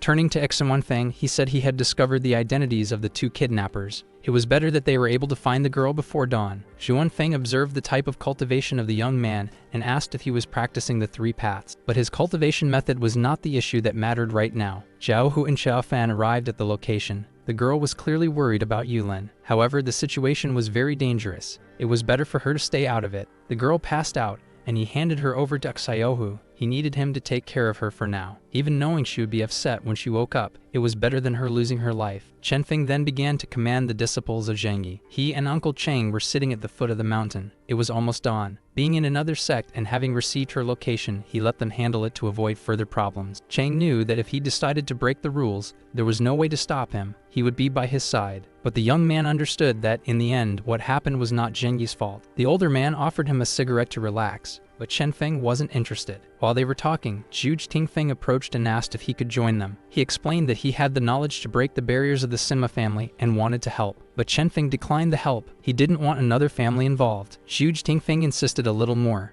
He actually wanted recommendations to join the company, as he wasn't very good at socializing, so maybe this would help him. After hearing his true intentions, he then said he could sit with them. From a distance, a young woman approached, and Chen Feng asked which family she was from. She crossed the bridge easily and was happy to meet Master Mu for the first time. The girl introduced herself as Sima Sanying and said she had come to help capture her son. He quickly cut her off. The company and the Zhengyi were already acting, and if she interfered, it could jeopardize the mission. She understood immediately and withdrew. Another person arrived. He seemed to be a master from the Hu family. That guy was Hu Zheng, one of the families working for the company, and he didn't seem very happy to be there. However, the notification had been made formally. There was no reason to complain. The man wasn't one to take insults lightly, but neither was Chen Feng. Seeing that things were heating up, Sima Sanning tried to calm both of them. Well, since everyone had arrived, it was time for them to spring into action as well. Simak's son had gone out to buy some things, and upon returning, he asked how the girl was. Hu Lai said he had sealed her powers, and now she was quite weak. He would take a little walk, so he could take his time with her. Simak's son felt awkward hearing that, but the blonde urged him. He had already informed the Lotus sect of their location, so it was better to hurry before reinforcements arrived. He entered the room, and Yulin was impassive, but now he was no longer afraid of her. Sun threw the socks on the bed and asked her to put them on. He would give her some time to do it alone. The girl asked for it to be over quickly, but she did as he instructed. Wearing a very strange outfit, he entered the room, surprising Kui Yulin. Acting like a big bad wolf, surprisingly he knelt in front of her and asked her to punish him. A sound could be heard, and in front of that unusual scene, everyone looked on in shock. He didn't know that was the type of roleplay he enjoyed. At that moment, everyone grabbed their phones to capture the moment, but the young woman couldn't have been happier to see her master. Upon seeing her mother, Simak's son's soul left his body. She wasted no time and began to beat her son. On the other side of the room, Chen Feng remarked that Yulin looked beautiful in that style, and the young woman was happy to hear that, but she soon became aware of her body and felt a bit embarrassed. However, he said it was all right. She was charming after all, and there was no need to be ashamed. Holding her son by the ear, Sima Sanning asked if she could take that troublemaker home, but it wasn't up to him to release her son or not. The woman began to plead with him, and Chen Feng mimicked her out of teasing. Calmly, Yulin explains that he really couldn't make that decision. It would depend on the company. She starts scolding her son again, and the boy apologizes to both of them. But even so, his mother wasn't going to let him off that easily. He then begins to recount everything that had happened from the beginning, about Wang Zizong's promises and about Hu Lai. Based on the information he had provided, the company would determine what his punishment would be. Chen Feng asks where Hu Lai had gone, but Simak's son didn't know either. From the top of the company building, a helicopter was preparing for takeoff. It seemed that Lai Sizi would participate in a mission on their behalf for the first time. Even though it was risky, they had implanted a tracker on her. They would keep an eye on her. However, Hu Hongli still had his reservations. President Liu calms him, saying she had already accepted the terms. They had to give her a vote of confidence. Besides, Chen Feng would be there.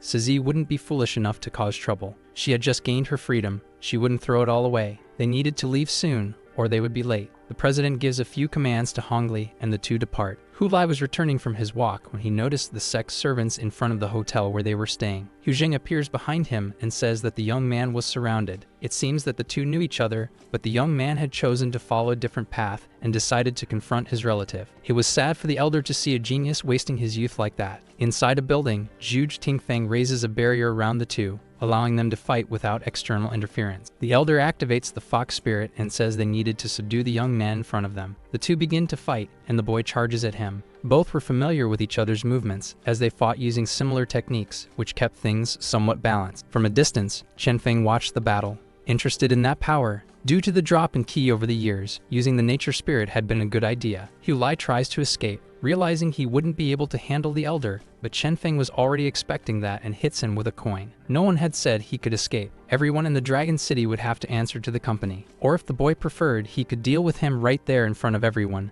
and no one would be able to stop him. Hulai begins to apologize. Chen Feng had already let him go once and wanted to take the opportunity to teach the kid a small lesson. Hu Zhang asks for permission to continue from there, but young Master Mu wasn't very interested. He says that the boy was a member of his family, so it was up to him to punish him. But that talk wouldn't help. If he wanted to take Hulai back, he would have to face Chen Feng first. Hearing that, Hu Zhang says he would tell President Liu everything, but the other hits him. It seems he still hadn't understood Chen Feng's relationship with the company. It wasn't him who needed them, but the other way around. But soon the helicopter lands, and President Liu arrives with Cizi. He says that the company's final decision was to hand Hulai over to the Hu family. Cizi takes the opportunity to charm him, but it wasn't the time for that. The president begins to explain about Cizi's release and his decision regarding what happened in Zhengyi. The cleanup team had already been called, and from now on, it would be the company's responsibility, not Chen Feng's. The woman asks him not to forget the agreement they made, but she didn't need to worry. He would keep his word as long as she stayed by Chen Feng's side. It seemed that now the two would be colleagues, she celebrated. But returning to the current situation as requested, he returns Hulai and says he didn't want to see the two of them in front of him anytime soon. Meanwhile, he wanted to know more about the magical artifacts Cizai had mentioned earlier. She explains about a jade that could release lightning and that it was capable of opening the gates of Kulun. Upon hearing that, he stopped abruptly, and she said that although it seemed easy to handle objects of that level, it was quite complicated. But he was aware of that. After all, he also had a magical artifact in his pocket. Seeing the sword, Cizi begins to praise him, saying perhaps a new era had finally arrived, and if she were by his side, she might be able to maintain her sect in the future. But he pulls away from her. He didn't like forward women, and besides, if she tried any funny business, he would show her what he was capable of. Cizi responds by saying he didn't need to worry about that. She would be a good girl. Back at the hotel from before, Sun Sima was still apologizing to Kui Yulin. Upon seeing him return, Sun's mother asks what the decision had been, and he says that the president had left the final decision in his hands. Moreover, he wanted to introduce his new partner, Lei Cizi, the former leader of the White Lotus. Hearing her name, the boy is taken aback, but there was no reason for him to be shocked. The contract had already been signed, and now she was part of them. However, until then, the White Lotus had been causing confusion in Zhengyi as things had changed, but with no patience for the nonsense, his mother silenced him again. If she was now with the company, then that was it. There was no need to question anything. Seeing the boy downcast, Cizi approaches him and says that if he behaved, he would be released quickly. He feels happy to hear that. He would do anything to cooperate. She then asks if Muju was behind this, and the boy starts talking about their interest in the shipment that was about to arrive. Well, now that they had discovered this, they knew that Muju must also be after the artifact. The company had indeed made the right call in having Cizi work with them, and she was willing to do everything, as long as it was within the company's rules. Simak's son gets excited and asks to be Cizi's servant, but she wasn't very keen on that. Still worried about her son's punishment, the mother asks what Chen Feng's decision was. The young man then concludes that he didn't want to cause trouble for anyone, so Simak's son would have to cooperate with the company for 3 years without being able to leave home. Since they had arrived in time, things could still be resolved amicably. Sima Sanyin thanks the young man for his benevolence, and regarding Zhu Tingfeng, she would speak to the president about him as soon as she could, and he thanks her as well. Meanwhile, on the road, Mujiu was preparing the ambush. Little did he know that he was about to be thwarted by Chen Feng, who was taking the opportunity to talk to Kui Yulin. What she had done, although heroic, had been very risky. She needed to be more careful next time. Cizi joins the conversation, trying to defend the girl, and he says he wasn't calling her incapable. He was just worried. The driver receives a phone call. It seems the White Lotus had started to move. Therefore, they needed to hurry. She checks the sex messages and says that Muju should be involved in this ambush. Thus, Chen Feng would head straight into the mountains while they assisted the trucks and asks Yulin to send the location to the company. In the meantime, he makes a call requesting support for the capture. The masters observed the road, already aware of the attempted cargo theft. But they wouldn't have a headache. After all, the company had taken the lead. However, that was their anniversary cargo. If it were stolen, Zhuanling wouldn't let it slide. Because of this, he was starting to feel anxious. Zhuanfeng laughs and tells him to calm down. He couldn't let his emotions take over like that. It was better for them to let the younger ones handle it and just watch. But then, Zhuanling bets 2 skins from their game. This catches his brother off guard. To convince him even more, he raises the bet to 3 skins. Well, the older ones always have to help the younger ones, but he couldn't go back on his word. He would have to give him the 3 skins. Zhuanling says he will keep his word, and then the 2 leave. But Muju was watching everything, and it was exactly what he wanted. With the guard down inside the sect, he would be able to obtain the Jade Pendant without many obstacles. He always knew he was the ideal leader, not Lei Sisi. On the road, the truck driver was giving his position over the phone when a person appeared in front of him. The ground is shattered, and the truck flies into the air. The White Lotus had finally made its move. The driver continued on the phone but was thrown far away by one of the sect's henchmen. This guy informs his boss that he had managed to intercept the cargo. Now they just needed to flip the truck and leave. But suddenly, another car arrived at the scene and Sisi appeared at the window, asking what they thought they were doing. But the man says she had betrayed the Lotus. However, that wasn't true. It was Muju who was trying to pull a fast one. While she was talking to the men, Yulin was sending them their location. Suddenly, a motorcycle approached the scene with the two Zhengyi masters on it. Seeing the net closing in, the tattooed man gives the order to retreat. But it was already too late. The company's containment and cleanup team had already arrived at the scene. They wouldn't let any of them escape. In the treasure area, two young men were conversing when Muju attacked them by surprise. He managed to take them down in a few seconds. This time, the boy was convinced that no one would be able to stop him. Muju began to look at treasure after treasure to see which one might serve him as well, until he spotted a box on the shelf and finally found the Jade Pendant. But Chenfeng had arrived, and as soon as the boy noticed, he got into a defensive stance. Well, he had two options, to surrender peacefully or by force. He could choose. Mu Zhao had to congratulate him. He thought his plan would be perfect, but he had discovered everything. Well, the company had its ways of obtaining information. Even so, they would not be able to stop him now that he had the Jade Pendant. He tried to activate the artifact's power, but Chenfeng held him back. Despite being magical, the person using it did not have enough strength. Mu Zhao stepped back and realizing that his opponent could condense his QI, was in shock. In response, he activated his sword. The young man had taken too long to realize his power. Seeing that his plan was going down the drain, he began to laugh and attempted a somewhat risky move, using his blood to activate the jade. While he could try whatever he wanted, he would find a way to stop him. The two then prepared for the clash, and as soon as they collided for the first time, the white-haired one was thrown away. Despite everything, he did not give up. However, knowing he would not be able to leave alive, Muju fled, abandoning the jade artifact he was holding. He jumped out the window, but since he had used the object, there was still a remnant of his spiritual energy. Even if he tried to escape, Chenfeng would find a way to locate him. Back on the road, Kui Yulin asked if they should help, but Sizzy said that in that case, they could let the others handle it for them. After all, that was the company's job. Moreover, the two masters had not lifted a finger either. Still, she felt guilty for not helping. But Lai Sizzy told her she was being silly. She was different from them. However, this kind of situation still made the young girl feel awkward. And as they talked, Sizzy began to take a liking to the girl. She wanted to teach her a few things later. Zhuanfeng was impressed to see the former leader of the Lotus helping the company. But his brother didn't care. At least his gift had been saved. It seemed that Sizzy had called one of them some time ago, but Zhuanfeng wasn't sure if it was her voice. Well, whatever, that didn't matter anymore. Near the truck, the henchmen of the White Lotus were managing to react. It was complicated to try to escape, but maybe the two of them could. Seeing them climb the mountain, the warning was passed along. Yulin asked why Sizzy had betrayed her followers, but in reality, they were not her team. They were Mu Zhao's. When her parents passed away, the boy who recruited her, at first she didn't understand her parents' situation and didn't want to leave. But he was the one who made her face reality and join the sect, promising to avenge her parents. Muju was good at manipulating people. While they waited, she was going to check the forest. Maybe Chenfeng needed help,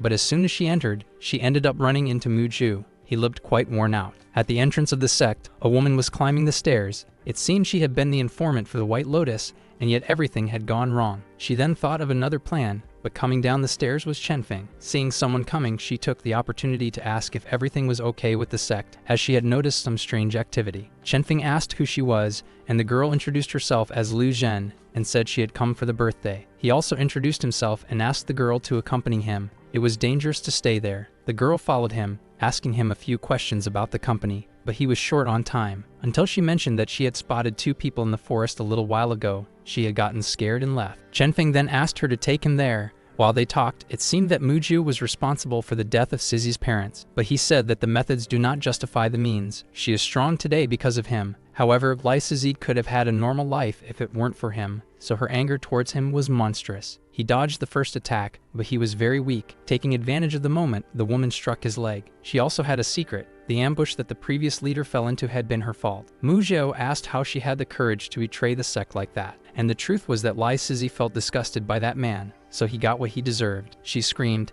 hitting him with another barrage of needles. She had only learned to fight because of Mu Zhu. She would make a point of using that knowledge against him. The boy said he only had one regret. which was saving her that day. Well, those were his last words before Sizzy erased him for good. One of the company's men arrived at the scene. The execution was prohibited, but she wasn't an official member of the company yet. Still, she would accept the consequences. A few seconds later, Chen-Feng arrived, also complaining. She tried to defend herself, but he interrupted, asking the man to report to the president that Mu Zhao had died trying to resist arrest. The guy looked a bit apprehensive but complied with the order. Lai Sizhi thanked him for his help, but she didn't want that kind of thing to happen again. Let it be the first and last time. So be it. She was really interested in the new girl who had appeared. Chen-Feng was quite the stallion, but he said it had nothing to do with him. The girl had only helped him get to them. Changing the subject, he wanted to know if Mu Zhao had said anything else. It seemed he was cooperating with someone, but she didn't know who. A meeting gathering all the participants of the company was taking place. They were debating the case of the Zhenyi sect and the White Lotus. Even though the extermination of the Lotus was the agenda, that was not the company's intention. Moreover, it seemed that someone was behind everything. The Lotus had been used as a pawn. This left everyone in an uproar. The president then began to show the evidence. That symbol on the watch belonged to the squad. Thus, even though their case had been closed years ago, they would have to reopen it. But it didn't seem like it would be a simple case, as the mission had been classified as ultra-secret. They needed to think calmly. After all, the entire squad had been exterminated in the past. Perhaps it was someone new trying to use their shadows. Even with the meeting not concluded, President Liu decided to leave. He had matters to resolve with the remnants of the White Lotus. As he walked, he made a call and requested an investigation into Hu Ji. Upon hearing that name, Chen-Feng became confused, and Sizzy also recognized that name. It seemed this guy had disappeared some time ago. He then asked if she knew anything more, but she had only heard that the guy was a genius from the Hu family who had vanished. Maybe it would be good for him to contact Hu-san. He would probably know something. Chen-Feng called Yulin and asked her to return with the company. From there, he would investigate with Sizzy. After all, she at least knew something. Suddenly, Liu Zhen said she knew where the host lived. She had been there before. This information would be very good for them. The girl fiddled with her earring. It seemed a nature spirit accompanied her, and she also knew Hu Ji. Everyone was interested in his whereabouts. At the airport, the three had returned to the city, and a group of guards had come to pick them up personally. Around them, people were commenting on who they might be, and before attracting more attention, they all got into the car. Upon arriving at the mansion, Hu Zhang was already waiting for them, which surprised Chen-Feng. Well, since they were coming for an inspection, the head of the family had to be present. He entered, and everyone went straight to the entrance temple. No one there wanted to cause confusion, so everyone could feel at ease. Chen-Feng began to talk about some safety precautions, especially to prevent a fire from happening accidentally. It seemed the young man was quite particular about these details. Hu Zhang said he would correct things according to the rules, but not everyone was comfortable with the young man's provocations, and he asked the chief to keep his subordinates under control. Sissy commented that the temperaments of the two were not very good. Liu better be careful. He mentioned a few more details, and the hot-headed disciple ended up losing his patience, but he was nothing compared to Chen-Feng. Well, if they wanted to fight so much, they could just call him for a duel. Hu Zhen stood on guard. No one had ever managed to cancel the fox spirit that way. If he wanted to learn, Chen-Feng would teach him. He then dismissed his disciples. He wanted to have a little chat with the young man. Master Mu also asked the girls to wait for him, and the two went out to talk privately. At first she had no reason to go to their house, but he had received orders from above. But the one he was looking for had disappeared, so he needed leads. Hu Zhen began to tell that 15 years ago, Xiao Ji had received a phone call. The young man had left in the middle of the night, saying he couldn't explain why. He even asked his son to start before leaving, but the young man refused and went away, returning 5 years later. He had delivered a box and asked that it only be given to whoever came looking for him. Those dates matched the founding of the company. Could things be interconnected? He blew on the box, and as soon as he opened it, he came face to face with the squad's symbol. Well, the information he had was that Hu Ji had joined this group to defend the country from the dragon,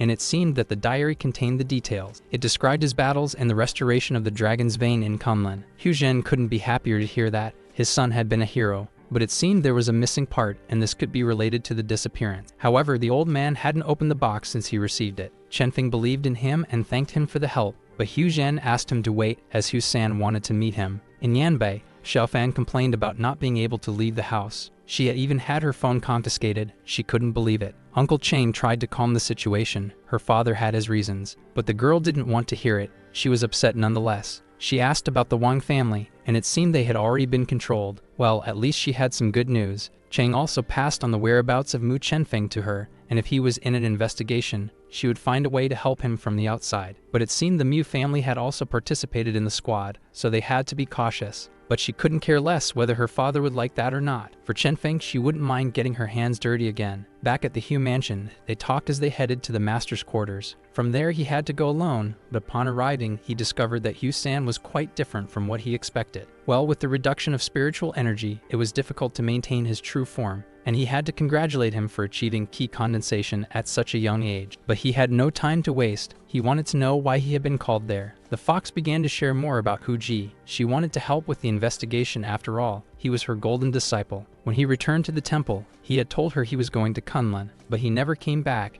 and the truth was that she feared the same would happen to Chen Feng. However, spiritual power was linked to the soul. If the fox wanted to keep an eye on him so much, they would have a problem. She activated her power, wanting to know if he would really be capable of going to Kunlun. If not, he would just be another promising soul wasted. But she was doing this without proper permission. She would have problems because of it. Seeing that she wouldn't back down, he activated his magical artifact. Since this was a test, he would give it his all and expected the same from her. The two faced off, and she noticed that the artifact he was using was much older than the soul that should be in that body. Something was out of place. Taking advantage of her lowered guard, he grabbed Hu-san by the neck. He had understood how her attacks worked, but he couldn't kill her. If he did, he would pick a fight with the Hu clan and have trouble getting more information. So they would make a deal, and it was better that she didn't lie to him. He had dealt with several spirits like her before. Centuries ago, the Sakura Kingdom had invaded the Dragon Kingdom. This coincided with the extermination of the squad. But what did it have to do with Kunlun? Well, the most dangerous thing there isn't the people but the miasma that affects people's spirit. But if that was the case, what kind of method was used to break the dragon's vein? The truth is that even the fox doesn't know what the celestial master used back then. That information had already helped him.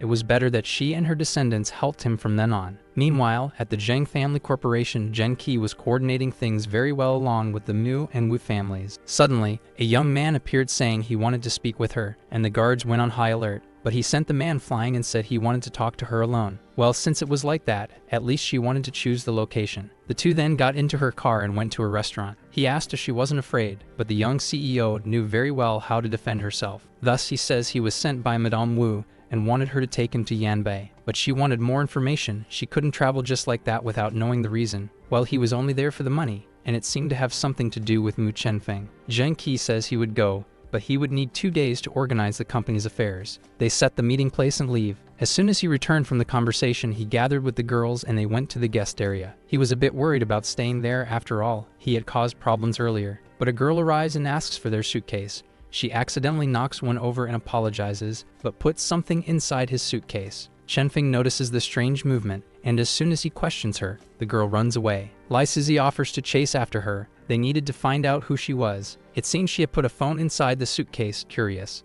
As Liu Jing approaches, he lets slip that it was his brother Huji's phone. That was news. The girl hadn't mentioned that they knew each other. It would be better if she told him everything soon, or he would call the company to investigate her. She begins to explain that the Liu and Hu families had always gotten along, and they used to play together. Well, since that phone should contain important information about the squad, she asks about this organization, but what they were 10 years ago doesn't compare to what they are today. There was a list of numbers there that he would take advantage of and send to the company. But there was a name recorded in the last call called Pekanina. She must be just some girl. From a distance, while watching, the woman tells Master Cheng that the phone had been delivered successfully. Well, since the duty was fulfilled, she could leave. Sizi returns alone. That woman had really managed to escape from her. If she hadn't been able to follow her, there was nothing to be done. But suddenly the windows shattered, and 2 daggers flew in, and 2 men burst through the door after the phone and the girl. Chenfeng asks Sizi to take care of the girl, and goes after the 2. He manages to intercept one of them. It's better to spill the beans quickly. The guy says that if he continued investigating, the Mu family would be next. But upon realizing they were assassins and had a second team, he returns to the room. Apparently, he wasn't the target. The 2 were talking, and Sizi was trying to calm her down when 2 men appeared at the window. She manages to stop one of them, but the other catches her off guard. 2 more people enter the room. Liu Zhang was their target. The guy throws Sizi against the wall, and they jump from the building, but the girl was much calmer than they expected. Inside a factory, they start asking her questions about Huji, and it would be better if she spoke up quickly. Otherwise, he would keep going. At a camp, a young woman arrives with a girl by her side and introduces her to Huji. He didn't expect the Liu family to send someone so young, but it was better not to underestimate the girl because her IQ was quite high. He then welcomes her, but first they had to do a small test, and thus he sees that the girl really had talent. They just needed to train her properly. Liu Zhang would make a great master. Thus he asks the girl to open her heart and accept the spirit of the fox. and now it was time for her to show what she was capable of. It was better for that man to start talking about what he knew and who had sent him. He didn't expect the girl to be protected by the spirit. Other men tried to restrain her but ended up getting hit. Little by little, she was taking the opportunity to absorb their energy. Seeing what she was capable of, the guy starts to back away in fear. She asks again what he wanted, but the guy tries to bite the poison in his tooth. Liu Zhang stops him, and just like he did with the others, restricts his soul. But soon after, his power wanes. Even after training for years, he couldn't hold a candle to Hu Ji. Soon after, Sizi and Chenfeng arrive at the location. The woman goes straight to see who the masked men were, while the girl says that Chenfeng could ask her anything he wanted. He then asks who she was, and the girl says she was Pequenina, and that she was going to Kunlun to complete the final mission of the first squad. Lei Sizi returns and says that everyone inside had been taken away. To avoid drawing attention, Chenfeng tells the president that he had knocked the guys out. Liu Zhang then asks why he was helping him, and he says he wanted to avoid confusion for now. It was better to keep it a secret. The girl thanks him and asks if there was anything else he wanted to know, and he says no. At the moment he had to think about what to do regarding the Blue Star. Their technology was advancing quite a bit, which worried him. The day begins to fall, and they decide to return to the hotel. Seeing Chenfeng being so careful was getting Sizi chills. Back at the hotel, he starts asking about the girl's powers. She was more evolved than he expected. He was curious. She then explains that the power she contained was actually her grandfather's, and that it was the only thing that had returned from Kunlun. The spiritual rules were much more complex. While he wasn't interested in her past, he wanted to know more about Kunlun. But she says that when they went there, they hadn't found anything about the dragon veins, even though this information had been passed down for generations. At that time, they had received a mission to retrieve an object in Kunlun, but they failed, and the only thing they knew was that it had been left by Zhang Daolin. He was responsible for the breaking of the veins and who held the secret of immortality. It was a surprise for Sizi to hear that name. The little she knew about the history of that immortal showed how much he was actually against immortality. The squad had been naive. Liu Zhang gets irritated seeing the squad being insulted that way, but it was better for her to tone it down. It was better not to create confusion with Sizi. Seeing that things were heating up, Chenfeng interrupts the two, and the older one goes back to the bathroom to dry her hair, while the other was impressed with the power she felt. He asks if she knew anything more, but before her team reached the object, they were ambushed by the ninjas from the land of the Sakuras. But something was wrong. It wasn't supposed to be possible for the Sakuras to enter Kunlun like that. She'd have thought the same. There were probably traitors among them. And also, according to the news, everyone had died. How did she survive? From a distance, a team of ninjas was watching them, and they had received the green light to attack. It seems they were from the Imperial Army and couldn't let the girl fall into the hands of the company. At least they would find a way to get her back. Several shuriken invade the room. Chenfeng thinks quickly and turns the table to defend himself. He takes the opportunity to turn off the light and tells Sizi and Liu to go out first. Something didn't make sense. An invasion from them was not normal. Sizi pulls the girl to the door, but as soon as she opens it, she comes face to face with a ninja. She acts quickly and takes him out, clearing the way for the two. From a distance, the guy with white hair realizes that they have escaped and decides to join the game. Chenfeng was surrounded when the other arrived in the room and says he would give him a chance to surrender to the Koga and work for the Sakura nation. They had a lot of interest in talents like him, but he wouldn't give up that easily. Using his artifact, the young man electrocutes all the ninjas that were there. He had to admit they had the courage to try to fight against him. Kimura stands up saying they wouldn't be defeated that easily, but Chenfeng wasn't joking. Anyone who stood in his way would be ruined. At the airport, someone tries to hail a taxi, but a young man cuts in front of him and gets in. Yuji Shibahara had just arrived in the country and was one of the 12 ninjas from Sakura. Kota Yokawa, one of his partners, arrived shortly after. They couldn't draw attention, but there were cameras installed everywhere, so it was better for them to treat the mission like a trip. But the older one was very strict with the rules, which irritated the younger one. If everything was to be done so rigidly, he and Anna wouldn't have been chosen. Hearing that name, he remembers how he lost the leadership position to her. A car approaches when they receive a call. It seems the target had managed to escape. Without thinking twice, they get into the car and head to the location. Arriving at the hotel, Yuji Shibahara illustrates his sword when Kota Yokawa returns to the room to give the news about Kimura's death. It seemed that some talents still existed in China, which excited him. Kota Yokawa asks to go with him, but the older one replies that a true ninja works alone. The younger one complains about the old man's arrogance, but also decides not to stay still. Chenfeng runs down the street while being chased by ninjas, but upon sensing a different presence, he stops. Yuji Shibahara had arrived at the location and was interested in the young man's power. The young man says it would be a pleasure to fight him as long as it was one-on-one, and the elder responds by saying that he had already dismissed the others. Well, in that case, he would not deny a fair fight. It seemed they still did not know his true IQ level, which was an advantage. Yuji prepares for the fight and introduces himself, talking a bit about his style of fencing. It would be a pleasure to fight with a samurai master like him. Their first clash occurs and both step back. Both weapons were quite powerful, and Yuji's was capable of cutting iron. However, Chenfeng says that it was nothing. He could do the same. His opponent is startled after all. His sword was made of wood. It would be difficult to explain that now, so it was better to just fight. With a few strikes, the protagonist manages to cut through the other's attack and hits him. The elder did not expect to be defeated in that way, and taking advantage of the moment, Chenfeng begins to ask some questions. But Yuji would never be able to betray the Koga. Well, since it was like that, he would find a way to make him talk. But in the middle of it, he receives a call about the ninjas and takes the opportunity to say that he had defeated one of them. He wanted to know how they had been able to enter the country without anyone noticing beforehand. Upon hanging up, he returns his attention to his opponent and apologizes for the delay. It was time to go to a more private place to have a little chat. Genki finally arrived at the Wu mansion, and with her work done, the young man leaves. Chang came to pick her up,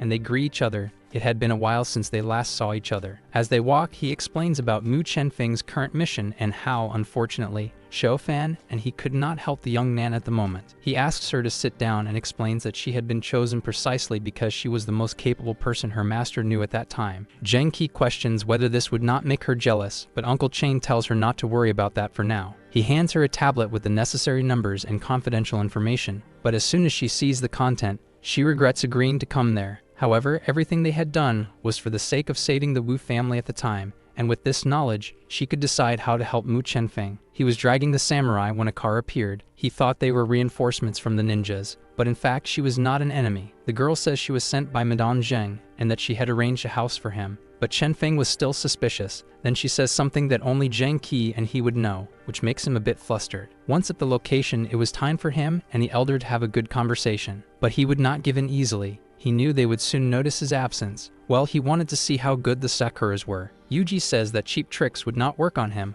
but he is silenced as Chenfeng touches his forehead. Trying not to yield, he starts to scream, and the young man wanted to know how resilient he would be. Outside the house, President Liu had just arrived. Chenfeng opens the door for him and tells him to come in alone. He was unable to trust the company after discovering that the ninjas had entered the country without problems, but he appreciated that the traitor was not in Yuzhou. Even so, he wanted proof to be able to trust again. The president then tells him that the company had a base in Yanbei and another in Yuzhou. But that was not enough. He still did not know how he had managed to find him. Only he and the Wu family knew about that house.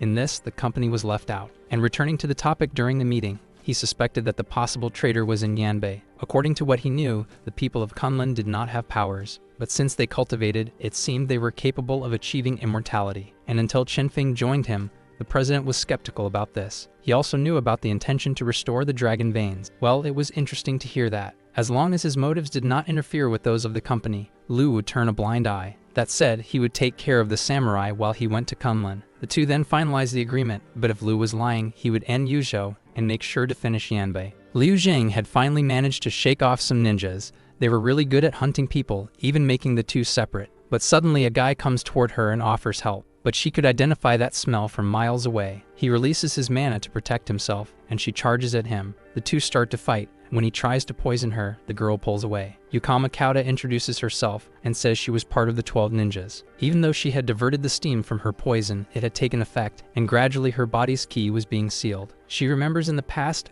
CF conducting various experiments with poison that prepared her to deal with future problems. The woman would place the girl in the bathtub and ask her to train the circulation of her power so that the poison wouldn't enter her body. And if she did, she would also be able to expel it. After all, her poisons were the best in the world, so it was better for her to prepare properly, as it wouldn't be so easy. Seeing that she was down, he already starts to sing victory. After all, he was confident in his poisons. But unfortunately for him, she was just taking the opportunity to cleanse her ki, and as soon as he got close, she attacked him. He says that a needle wouldn't be enough to finish him off, but soon he starts to feel nauseous. Liu Jing had poisoned him back. Seeing that he was going down, he begins to plead for his life and says he would tell her everything that she saved him. But she had already obtained the information she wanted, which was that he belonged to the Setu family. Driving through the city, Chenfeng thought about everything he had discovered and how those things must be related. He had managed to talk to Sizzy as soon as he left the house, but he was worried about Liu even knowing the girl was strong. Chenfeng parks and tells the woman to get in. He wanted to know where Liu went when they separated. Sizzy was irritated with herself for leaving the girl alone, and the young man found that somewhat cute of her. She asked how he was so calm,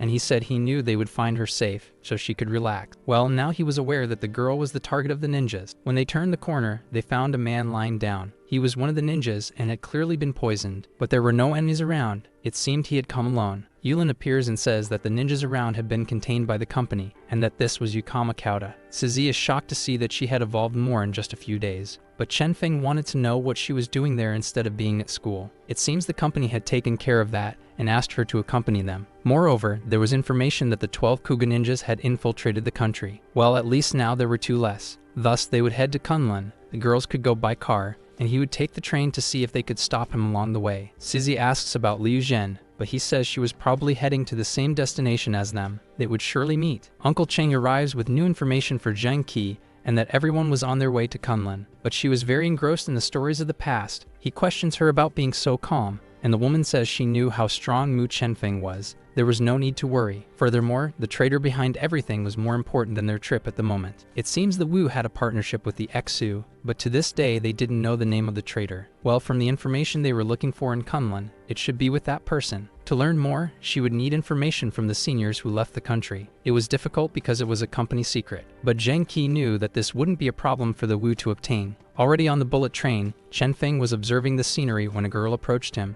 She was Yuya Yamanaka, one of the 12 ninjas. He ignores her and says he doesn't want to talk. A man sitting across from her helps her lift her suitcase and complains to him. The guy sits back down and the girl starts flirting with Chenfeng. Well, instead of insisting on him, why not sit with the guy who helped her? But the more he ignored her, the more interested she became in the people from the Dragon Country. He notes this distinctive comment. It meant she wasn't from there. The woman continues flirting with him, asking what type he liked. But the truth is, he just wanted her to shut up. Even so, she sits next to him and asks if he was thirsty. If he accepted, she would manage to make him her little puppy. But he declines and says she could keep her cheap tricks. They wouldn't work. Unfortunately, there were too many people in the carriage. He couldn't cause a scene there. She then takes out a kunai, ready to change her approach. Mas Chenfeng was worried about the people around, and it left her somewhat dizzy. The men complained. Beauty really seemed to be everything, and Chenfeng boasted a little. She asked what he had done and why she was weak, and he said it had been a little key trick. Yuya Yamanaka began to say that he was surrounded and wouldn't escape, but the truth was that if the enemies showed up soon, it would save him some work. Moreover, if they kept focusing on him, the girls would be able to enter the country safely. Finally, he managed to see the Kunlun mountain. It began to threaten him. But with the energy sealed, he could do whatever he wanted with her, though first they would leave the train together. It seemed there was indeed quite a troop waiting for him. He was impressed. She had to admit she didn't want a handsome man like him to die, but the Koga were quite determined. Well, she could tell him who was behind it. That way she could be free, but Yuya Yamanaka said that the Koga do not betray, but there was no need to rush. They would have some time together still. The allied ninjas finally realized that something was wrong. Only Matsuoka Moriko knew about the ninja's power and thought he had fallen for her charm. In any case, they would follow them, but after a while we lost sight of them in the forest. But in reality, it was all part of Chenfeng's plan. At that moment, he thought the woman was a traitor, but she was actually just trapped. He threw a kunai, but the young man caught it. Now their lives were in his hands. Yuya Yamanaka was confused to see her enemy not letting her die. In the meantime, Matsuoka Morihiko ordered his men to attack, but that number of ninjas was nothing to him, and in a few seconds, she pierced her sword through all of them, leaving the only one standing, jaw dropped. His strength was indeed greater than the ninja had imagined, but Chenfeng had known this for a long time. The guy opened his clothes, and several insects began to emerge from him, and as they passed by people, they devoured them completely. The girl ended up explaining how the guy's power worked, and Chenfeng thanked her. The guy was confident it would work, but the young man unleashed a wave of mana across the ground and exploded all the bugs. In a few seconds, he appeared behind Matsuoka Moriko and threw him to the ground. And since he liked insects so much, he would make the guy taste his own poison. Yuya Yamanaka was startled by what she saw, and when the young man approached her, she simply accepted his words to follow him. She began to take an interest in him. She had never seen someone of that level and wanted to know if he had a girlfriend. But soon they arrived at the location the company had given him. She didn't know there was a camp for cultivators. Meanwhile, inside the Xu sect, screams were heard from all sides. Liu Zhang had finally reached the root of the situation, and a man was waiting to face her. The two began to fight, and you recognized the power she was using. She had talent, but still needed to mature some things. He would give her another chance to try to hit him, and as soon as he spoke, 2 needles struck her face and fell to the ground. Now it was his turn to play, and with the first attack, the old man threw her far away. She recognized that method of using ki. She had seen it 10 years ago. She asked if he had cultivated externally or internally, and as soon as the guy turned his back, she attacked directly at a vital point. As he turned around, she confirmed that the Xu family had been responsible for what happened 10 years ago and for the destruction of the Zhang family, and thus the external blood cultivation technique had ended up in his hands. But above all, she wanted to erase him from the face of the earth now. However, he trusted in his cultivation. Moreover, he had recognized her, not knowing how she was alive, but it was time to finish what they hadn't done in the past. She then said that even if she couldn't defeat him, the company would come after him. Sin had been responsible for teaching her that blood technique and reinforcement with iron. Just like the other teacher, he placed her in a bathtub to cultivate in contact with the beast's liquid and demonstrated it to her. At the time, she didn't quite understand what all that was for, but she knew there was only one rule: never cultivate with human liquid that wasn't her own,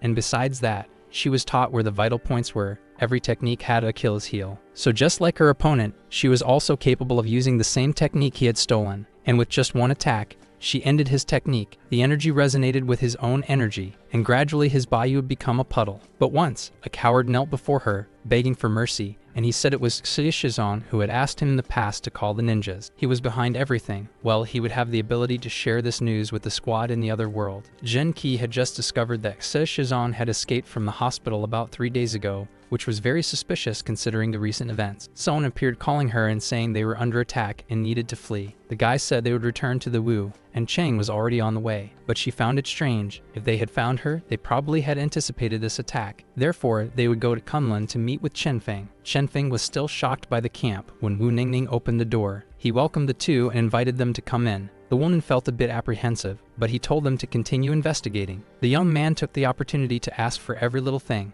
They hadn't had students for a long time, so he was excited. But upon seeing the amount, Chenfeng refused. Wu Ningning asked them to wait. They could negotiate. Suddenly, the forest stirred. Chenfeng had to admit they had indeed been quick. Wu Ningning got excited. Finally, there was some action. He called his wife, but it was time for the baby's diaper change. So Tan Cheoking was not happy at all. Seeing that her husband hadn't listened to her, she stormed after him, furious. There were many cultivators throughout the Dragon Country. It wouldn't be easy to defeat them like this. But if Anna were there, perhaps they would lose. Meanwhile, an ambulance was crossing the country with Xia Shizan and Anna Yanjing inside. It seemed that the two were father and daughter, but they didn't have a very good relationship. He said that at the time he had no choice, but he sent the information to make up for it. But she didn't want excuses. She had been abandoned by him when she was little, and passing information to the Sakuras was all that kept him alive. Instead of worrying about that, he should be thinking about his current situation. Well, he would find a way to deal with the company and Mu Chenfeng later. She had to admit that the Dragon Country had some interesting people, but by this time, he should have already been caught by Masaharu and Naoto. The two watched from afar the chaos in the forest, and Yuya Yamanaka was surprised to see that the Koga were no match for that couple. But it seemed that another team had also come. Since he couldn't take care of her for now, he would let her go.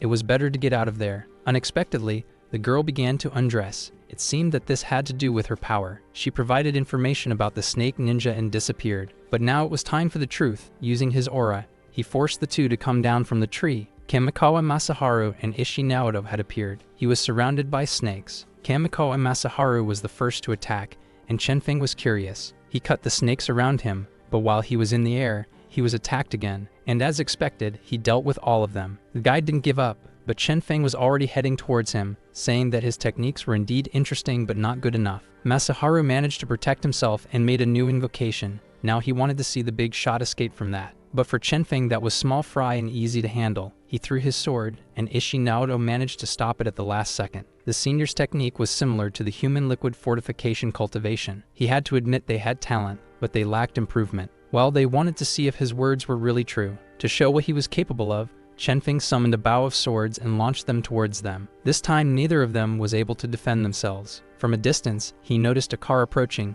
and Zheng Qi was in it. At the same time, Yuya Yamanaka had seen the entire battle from atop the tree. She couldn't believe that the two had been defeated so easily. Chenfeng made a call to inform the company, and soon after spotted the girl in the tree. She could come down or try to escape if she wanted. Knowing what he was capable of, she decided to stay by his side and warn him about the ninja's plans. But before she continued, he asked the girl to get dressed. She said that the Koga had set up several ambushes on the road and that car was probably in danger. However, he trusted his companions and knew their capabilities, but it was strange for a ninja to be concerned about someone from the land of the dragon. Well, she had been trained since she was little, and when she grew up, she was forced to do things she didn't want to. And to finalize her training, she had to fight her best friend, so in reality, she hated that place. Well, the world was truly cruel, but if she wanted a new life, he could provide it for her. Genki and the guards were running up the mountain. They knew Chen Feng was there, and they needed to find him soon. But in the middle of the way, one of the men was caught by the ninjas, so everyone went on guard to protect the woman. The ninjas made stealthy attacks, but they defended in their own way. Suddenly, one of them came from behind. The guards defended their leader, but they ended up losing their lives. The driver, seeing the lady in danger, ran to her, but he was also caught along the way. Genki was surrounded and alone. She fell into despair, not wanting to lose her life there, as she had just achieved everything she wanted and wanted to stay alive. And at the last second, Yulin arrived, hitting the ninja squarely. Finally, she had managed to find him. Seeing her alone, the ninjas prepared to attack, but in fact, the girl was not alone. Suzy was with her, and the company team had also arrived. Now it was the ninjas who were surrounded. Genki was happy to see them again. Nothing was better than a helping hand. From a distance, Chen Feng and Yuya Yamanaka observed the power of the company. Everything was very different from what her former boss, Anna, preached, the girl said. And the young man was curious to know who she was after all, since she was the leader of the ninjas. Yuya Yamanaka said she was a psychopath who wanted to destroy the land of the dragon. This made Chen Feng laugh. She would have to reincarnate at least 1,000 times to achieve that. The couple from the cabin had returned, and as expected, Tan Seoking was giving her husband a good scolding. Like a remorseful dog, he returned to the cabin but was stopped by Chen Feng. The company had found nothing about him, so it was better to start explaining himself. But Wu Ningning said he had nothing to say, and the young man stopped him again. That was already stressing him out. It was better for the guy to leave soon. He had a family to take care of, but it wasn't so easy to get rid of Chen Feng. The two began to face off. Chen Feng had to admit that this guy was the closest she had found to being near her level, but there was still a long way to go, and since he didn't want to waste much time, he said he wasn't there to fight. He just wanted to know the truth about Kunlun and hoped that Wu Ningning could guide him. But he was one of the protectors of the peak. He couldn't accept troublemakers. Suddenly, a loud cry came from inside the cabin, and at that moment, he changed his posture and ran to see his son. It seemed that the child wanted to play a little, and seeing that scene, Chen Feng was in shock. Yuya Yamanaka took advantage of the moment and said that if he wanted a child, he could help. But they were soon interrupted by the arrival of the girls. Suzy used her charm to invite him to her hotel, but he declined. Seeing Genki, he said that the girl shouldn't have gotten involved. It would be dangerous for her family. But now it was too late. She was already involved and wanted to help. Suzy commented on how insensitive he was being to the girl, and he ended up accepting the situation and thanked her for the help. Since she was involved, they could go together. But now they needed to know more about that couple. Coming from the forest, Liu Zhen appeared and explained that this was the lineage of the Guardians of Kunlun, and it only had ties to the Gu family, which is why there was no history. He asked who the girl was. After all, few knew about that, and she threw him a piece of gold. Engraved on it was the ancient formula of the Gu family, but it had been lost a long time ago. Where had the girl gotten that? Well, she hadn't found it, but she had been taught. Liu Gu had been her teacher when she was little. Just like the others in the group who took care of her, he made sure to teach her every step of the production of her formula through the balance between yin and yang. At first, she found his explanation a bit confusing, so maybe in practice she could understand. But could a little girl really grasp that complexity? Wu Ningning remembered her. He was happy to know she was alive and had returned to fulfill the mission of Squad A, and that group of people was accompanying her in this. He hands the baby to his wife and asks everyone to come in. When Chen Feng passes by, she says they had worked hard to save Liu Zhen, and it was better not to leave her hanging. Well, the young man would do his best. Tan Seoking wishes them good luck, and everyone enters a passage of the temple. They say Kunlun has 3 levels, and one of the doors leads to the 3rd level. Since they didn't have the key to one of them, he would open the other so they could enter. But they had to be careful. He already had few friends and didn't want to lose more. However, if there was an easier way, Chen Feng preferred it. Ningning tries to stop him because it was an enchanted door. But the truth was that only the thunder technique could open that door, so he was the only key. Leaving the boy surprised, his master had never mentioned that. Following Chen Feng, the girls also enter the portal. In Yanbei, Xiaofan asks for news. It seems that Anna and her father were on their way to Kunlun, but the company had already sent a team to stop them. Well, that was good news, but she still wanted to see it up close. Uncle Cheng reminds her that she cannot leave. The company was in chaos and her father was very busy. She would have enough time to sneak out, and if the old man was smart, he wouldn't tell her father anything. Besides, it wouldn't end with Sia. but someone had to pay the price for messing with her family. She hadn't made moves like that in years. She calls her aunt and asks to be taken to the Liu to start. The girl asks for explanations, but the master didn't want to talk to a little girl. But this little girl had enough power to destroy his sect if she wanted, so it was better to start talking. To show his strength, one of the guards hits the master and says that anyone who moves would meet the same fate. As he gets up, she says that in life, there are things we want and don't want to do, but if we don't do what we don't want, we can't achieve what we want. So it was better for him to start talking soon. He begins to say that in the past, her family was also involved. But if she returned, his family would also be lost, he said, throwing a toothpick at him. If it continued like this, it would be better to prepare for war against the Wu. Xiao was his only assurance that everything would turn out well, but the old man was already more gone than here. Besides, it had been 10 years since the Wu had been in power, and there was a reason for that. He had no strength against her, so he had a choice. Accept the pill or the life of the entire Liu family. It was better that tomorrow his name was in the newspapers, or there would be problems. Well, he had to think about the next step. The old man from Zhao always pushed his grandson toward her, so he would pay her a little visit then. She had already eliminated so many competitors from Chen Feng's path. Soon she would get what she wanted. Wu Ningning was worried. He hoped they would be able to return this time. The legend said that the spiritual veins came from Kunlun and could only be restored there, but they didn't know how real that was and if it would work. They were in an era where almost all that energy had extinguished, but there was still hope. After all, Chen Feng was able to open the door with his own power. After a nice walk, Anna and her father arrived at the camp. Well, it seemed they had another job to deal with. He asks the group to retreat. If they left, there would be no need to fight. But that was not Anna's desire, and she attacks with everything. Wu Ningning realizes how dangerous that sword was and warns his wife that they had to destroy it. He attacks the intruder while his wife takes care of the ninjas. Both realize it was the traitor of the country, so now it would be an eye for an eye, a tooth for a tooth. Seeing that things were getting dangerous, they take the old man away, and Anna activates the power of her weapon. She used the power of fire as a blade, and she was already singing victory when suddenly Ningning just nullified her strike. The girl is in shock, and his wife couldn't be more irritated with all those ninjas from the neighboring country, who thought they were something but were just nobodies. Seeing what they were capable of, Anna realizes that the situation was much more serious. Tan Seoking just wanted to finish everything quickly and go home, and her husband thought the same. They had a child to take care of. Knowing she wouldn't be able to handle both, she had an idea. Inside Kunlun, the spiritual energy there was incredible. He asks Ninja to stay in that place in case anyone from Koga showed up, but none of the other girls thought it was a good idea. Even Yuya Yamanaka thought he didn't want her anymore. But Kunlun was more dangerous than any other threat. Having a spy would help them. Moreover, her powers were perfect for this. If something happened, she could find them. Now that she understood his line of reasoning, Yuya Yamanaka was happy to help. She would keep an eye on the entrance for them. From that point on, the group had to stay alert. As one of the dangers, there was the soul miasma. He asks if Liu had come into contact with it, but she couldn't remember. Genki asks more about it, but he only knew that they had to trust each other. They end up coming face to face with a skeleton holding a photo. It was all the members of Squad A. Liu Jian had searched so much for Hong, so in the end she was here. He hands her the photo. It seems that day was the day she was saved by them. When she was little, she was kidnapped by a group of opportunists and held captive for a while. But one night, Ji's group managed to invade their camp and rescue her. She had been very grateful to them for that,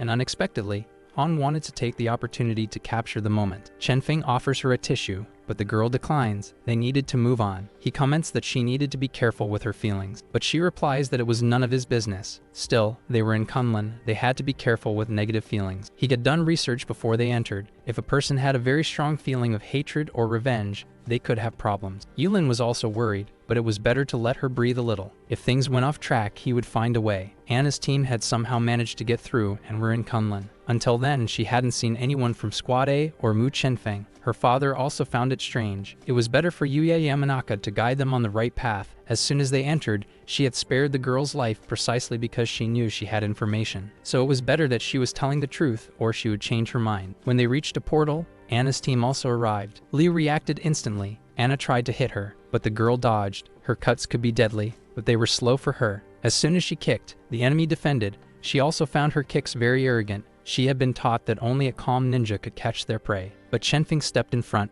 since she wanted to fight someone so much. Let it be with him. Anna was happy to be fighting with him. She had heard a lot about the guy. Well, for him, in return, she was just an abandoned puppy wanting to be fierce. She still had a long way to go to defeat him. She was confident, but he was even more confident. Back at the camp, Tan was holding the baby. Ningning had managed to protect both of them at the last second. She worried about her husband. He had to focus on healing his wound now. But what had happened had driven her crazy. If they couldn't enter, then she would make them leave. The two of them decided to activate the 4th floor of Kunlun, but that would cause both of them to lose their powers. But they didn't see a problem with that. At least they could take care of their child in peace, maybe even teach him to cultivate. It was a shame to know that this could also cause Kunlun to cease to exist. After all, their family had always had the duty to protect its entrance. However, Wu Nangying still bet that Chen Feng would be able to prevent that. Suddenly, in the middle of the fight, a hurricane of power appeared on the ground. Chen Feng asked everyone to fall back. Something was wrong. He was worried about that. His ki was also reacting. And as the curtain of power disappeared, they realized that their enemies had also vanished, and now a spear had appeared right in the middle of everything. That seemed to be a weapon left there by someone, and at that moment, Liu recognized it. It was Han Ji's spear. In Yuju, the president's niece, Wan Qian had returned from England. He was happy to see her again. She had arrived just in time for tea. The girl sat down and asked if he had tried the Japanese tea she had brought him last time. But the man preferred local teas. He thought the flavor was better and fresher. She had to admit, it was indeed delicious. This time, she had brought him a can of coffee from England, and he laughs. It seemed that the young people nowadays did not know how to savor the traditional. They start talking about business. Liu was interested in the pharmaceutical company Wilson, but it seemed that the Xia group had already closed a deal with them. It was new to see him interested in external companies, but perhaps because Xia had been sick for so long, he should be looking for new methods. She asks for a bit more tea for him, and as soon as he drinks, he informs her that he has other commitments to attend to, and since he didn't like the coffee, he would take it with him. Liu thanks her for the gift attempt. He really wasn't interested in that, but it was good to see the young people open to new things. Perhaps that was a good thing after all. The two say goodbye and Wan Qian leaves. He asks Xiao Hu to accompany her in rethinking. He liked the idea of genetically modified coffee. Perhaps it would be a good investment. As soon as Wan Qian gets to the car, Xiao Hu appears with a bag of tea to give to her. Her brother had asked him to deliver it. The girl takes it and then leaves. As soon as she gets in the car, she asks to cancel the operation. She didn't want to end up like Sita Shizong. He was already old and she was still young. Moreover, it wasn't easy to deal with the veterans of the company. Wandering through the city, Tian Weinian was having an ice cream. In the middle of the way, a man invites her for a walk, but she declines. However, it seemed that he was not alone. In a few seconds, she trips both of them, leaving the boy confused. That city was really boring, and she was out of ideas on what to do when suddenly she receives a call. It seemed that a squad was coming from England, and Hugh wanted her to intercept them and bring only one of them as a prisoner. She could take care of the others. The boy from before appears to confront her, but now he was out of time. She pulls him towards the river, but her clone disappears, leaving the boy desperate. Indeed, that city was very tedious. On the road, 2 cars with the group of soldiers from England were on their way to Kunlun. They were eager to get their hands on the treasure contained in those mountains. As they had been told, they held invaluable power. But things wouldn't be that easy after all.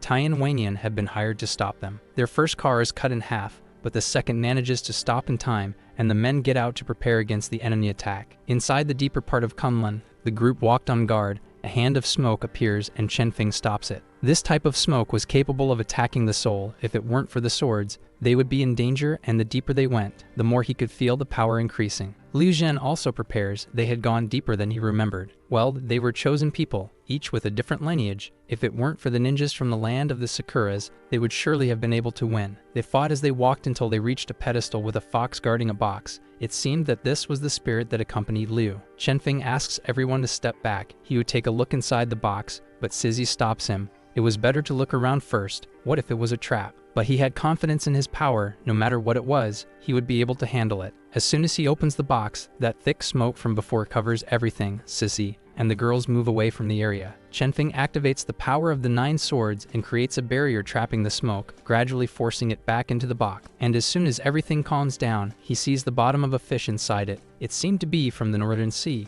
which was exactly where the immortal kingdom, Penglei, was located. This fish was called Kun, and legend has it that if a cultivator eats it, they would achieve immortality. Even if a human eats it, they would be able to heal from any disease. The squad had died there because of that artifact, she says, trying to destroy it. But since she had managed to obtain it, it would be a waste to do that. If her team had perished because of it, it was only fair that Liu kept that artifact. She holds it and feels as if their mission had finally been accomplished. Sissy is mega interested in the fish, but Chen Feng asks her to tone it down. Even Yulin was behaving herself, but she says that it was a treasure after all. Even if it wasn't hers, she was happy to at least be able to see it up close. It turned out that the other team had been teleported to the 4th level of Kunlun. They didn't know where they were, but they knew it was still within the spiritual realm. Suddenly, one of the men is hit by a fireball and has his soul taken. They had to get out of that smoke quickly. Anna wouldn't be able to protect everyone, but she wanted them to remember that they were Koga's most loyal warriors. Seeing what was happening, the old man felt happy. That was truly the real power,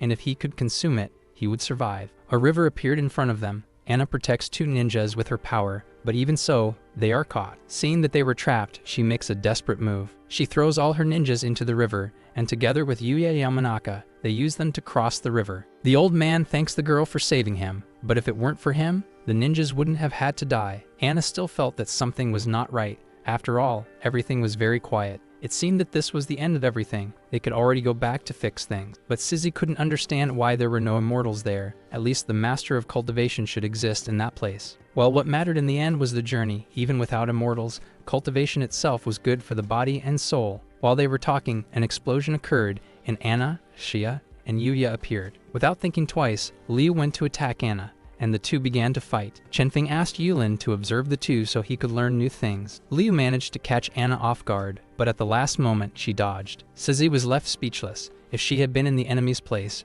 she would have definitely been caught. Yulin asked what level of cultivation Liu was at the moment. He couldn't say, but from what he saw, Anna was definitely at a disadvantage. By the looks of it, she was going to attempt a final attack, but Liu would be able to dodge. And that was exactly what happened. Anna attacked Liu with everything she had, but the girl not only dodged, but also counterattacked just as he had said. As soon as she realized the difference in power, the ninja tried to flee. The man on Yuya's back asked why she was still standing there. Chenfeng then asked what the girl was going to do, and without thinking twice, she dropped the old man on the ground. She wished she could be by his side forever. Besides that, she knew that Seta Shizong was the mastermind behind the Koga ninjas and the assassination of the squad 10 years ago. He began to call her a traitor, but Chenfeng could no longer stand his whining. But the old man said he just wanted to live. When he found out he was in the 4th stage of cancer, none of the dragons could find a cure, and he needed to try another way. Xia then noticed a box lying near him. He started to laugh and asked who the selfish one really was, and Chenfeng made a point of recounting all the things that had happened because of him. But that was exactly the time needed for him to grab the box and eat the legendary fish. Sizzy tried to stop him, but the young man held her back. The man's stomach began to swell, and the truth was that for someone who didn't cultivate properly, the northern fish was nothing more than a deadly poison. For 7 days, the old man would agonize until his body finally gave up. Xia then begged for mercy, but Chenfeng was not going to give him what he wanted. He had done enough things to deserve that. Yulin asked if it wasn't a waste for such an artifact to be ingested by a man like him. But the truth was that everything in life had a purpose, and if Shia was the final destination of the fish, there wasn't much to be done. The girl then became thoughtful and concluded that indeed all the Tao of the world was interconnected with yin and yang, and fate was probably already written. He said that the young woman was thinking too much, and that the most important thing was to never forget her primary objective. She became confused again, but he replied that it was just a matter of giving time to time. She didn't need to understand everything now. 4th floor of Kunlun. Liu had managed to go after Anna, and the two resumed fighting. Yulin and Sizzy volunteered to help, but he prevented the two from participating. Liu had to fight that battle alone, and from what he could see, the enemy was starting to get anxious, but Yulin commented that if she were really at a disadvantage, she would have already lost. Whether she liked it or not, she had more battle experience than Liu. But Chenfeng asked his student to pay closer attention. The girl threw her spear, which passed very close to Anna's head. The ninja took the opportunity to get closer, but Liu still had a card up her sleeve and hit her with poison. The ninja recoiled, and the girl charged at her, hitting her back squarely. Her sword falls, and in the end she was unable to avenge her mother. Chenfeng approaches and picks up the weapon. It seems that the girl's mother had embedded her own soul into it. She begins to talk about how powerful the sword was, but after a few tests, he is able to break the blade, leaving her in shock. Well, they had finally arrived at the final route to Pinglai. Seeing that he was about to board the boat, Liu tries to stop him. He asks what she is doing, but the girl breaks free, and using a move, jumps onto the boat. She didn't want to fight him, but those years taught her that she could only prevent massacres like the squads if she became the strongest. He gets irritated, but she is already far away. If he had known it would be like this, he should have stopped the girl earlier. Anna starts to sweet-talk him to see if he would come to her side, but this only irritates him even more. He throws the woman away, hastening her passage to the heavens, and says that this was probably not the only way to Pinglai. President Liu was enjoying a nice tea in company when Xiaohu enters, informing him that his niece had already boarded the plane to Yanbai. While the Wan family was a bit unruly, perhaps it was time to take the reins. The list he had requested from the squad in England had also arrived. Everyone had DNA modified by the Wilson Research Group, and John was their captain. For a moment, his secretary became worried about the girl they had sent to intercede for them. But Liu says he could rest easy because the girl came from a family of assassin illusionists, and if she couldn't handle it, she would simply retreat. Moreover, there were more important issues to discuss. Xia had not yet returned, and many people wanted his position. If they didn't take control soon and stay informed about the situation, some families could end up going to war. Thus, he wanted Xiao Hu to keep an eye on the leaders, and any news or suspicious movement should be reported immediately. The secretary then leaves while Lu continues to enjoy his tea. On the road to Kunlun, the soldiers were struggling to deal with the girl in orange. Whenever they thought they had hit her, they discovered they hadn't and ended up being eliminated. John tries to attack her head-on, but she uses one of his companions to defend herself. One less enemy. It seems that this squad claimed to be powerful but couldn't handle a little girl. Only 2 were left now. They would be easy to deal with. She throws the moonlines and eliminates another one. John didn't know how this was possible and was about to attack the girl with everything he had, but she easily faced him and disarmed him in seconds. If she could take his weapon like that, she could easily cut him down, but she wanted to play a little longer. He was as strong as someone who had just started cultivating. How was a little girl able to defeat them like this? But the answer was simple. She had been trained since she was little, so she was not a mere beginner. He begins to plead for his life, but that wasn't necessary. She needed to take one of them back alive to the company, so he could relax. President Liu was watching everything through the camera, and he asks if the other leaders were also accessing it, and Xiao Hu says yes. Everything seemed to be broadcasted to the entire company. He takes the opportunity to check if there was any news about Chen Feng, but since they entered the temple,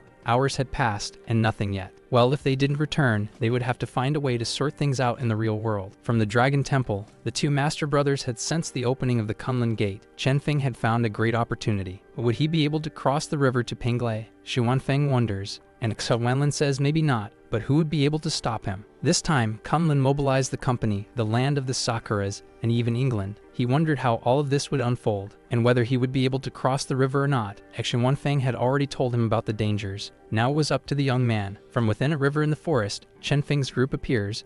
They hadn't expected the escape routes to be buried with the opening of the 4th floor. Fortunately, they had found a hidden one. Genki asks what he would do now, but he was very irritated for having lost that chance. Yulin tries to calm him down, saying there should be another way. They just needed to find it, and he thanks the girl for that. From the middle of the forest, a woman appears carrying a man. They quickly discuss the situation, and the girl remembers to call the company. Chen Feng turns to Sissy and says it would be better for her and Zhang Qi to return to the company. He would continue on with Yulin. Moreover, he wanted them to take care of Yuya and ensure the CEO's safety even at home. That said, he leaves alongside his student. Zhang Qi feels a bit sad seeing them leave, and Sissy tells her that it's better to get over him soon. The young woman knew she wouldn't be able to keep up with him, and the woman says that if that's the case, she should stop, or she would only end up hurting herself. With that, it was time to return to Yuzhou. Wan Chan had just arrived at the Dragon Temple to seek support from the Zhengyi family. When she was surrounded by the Wu family's security, at first her security tried to protect her, but they had come peacefully and didn't want trouble. She then accepts the invitation and goes to where Xiao Fan was,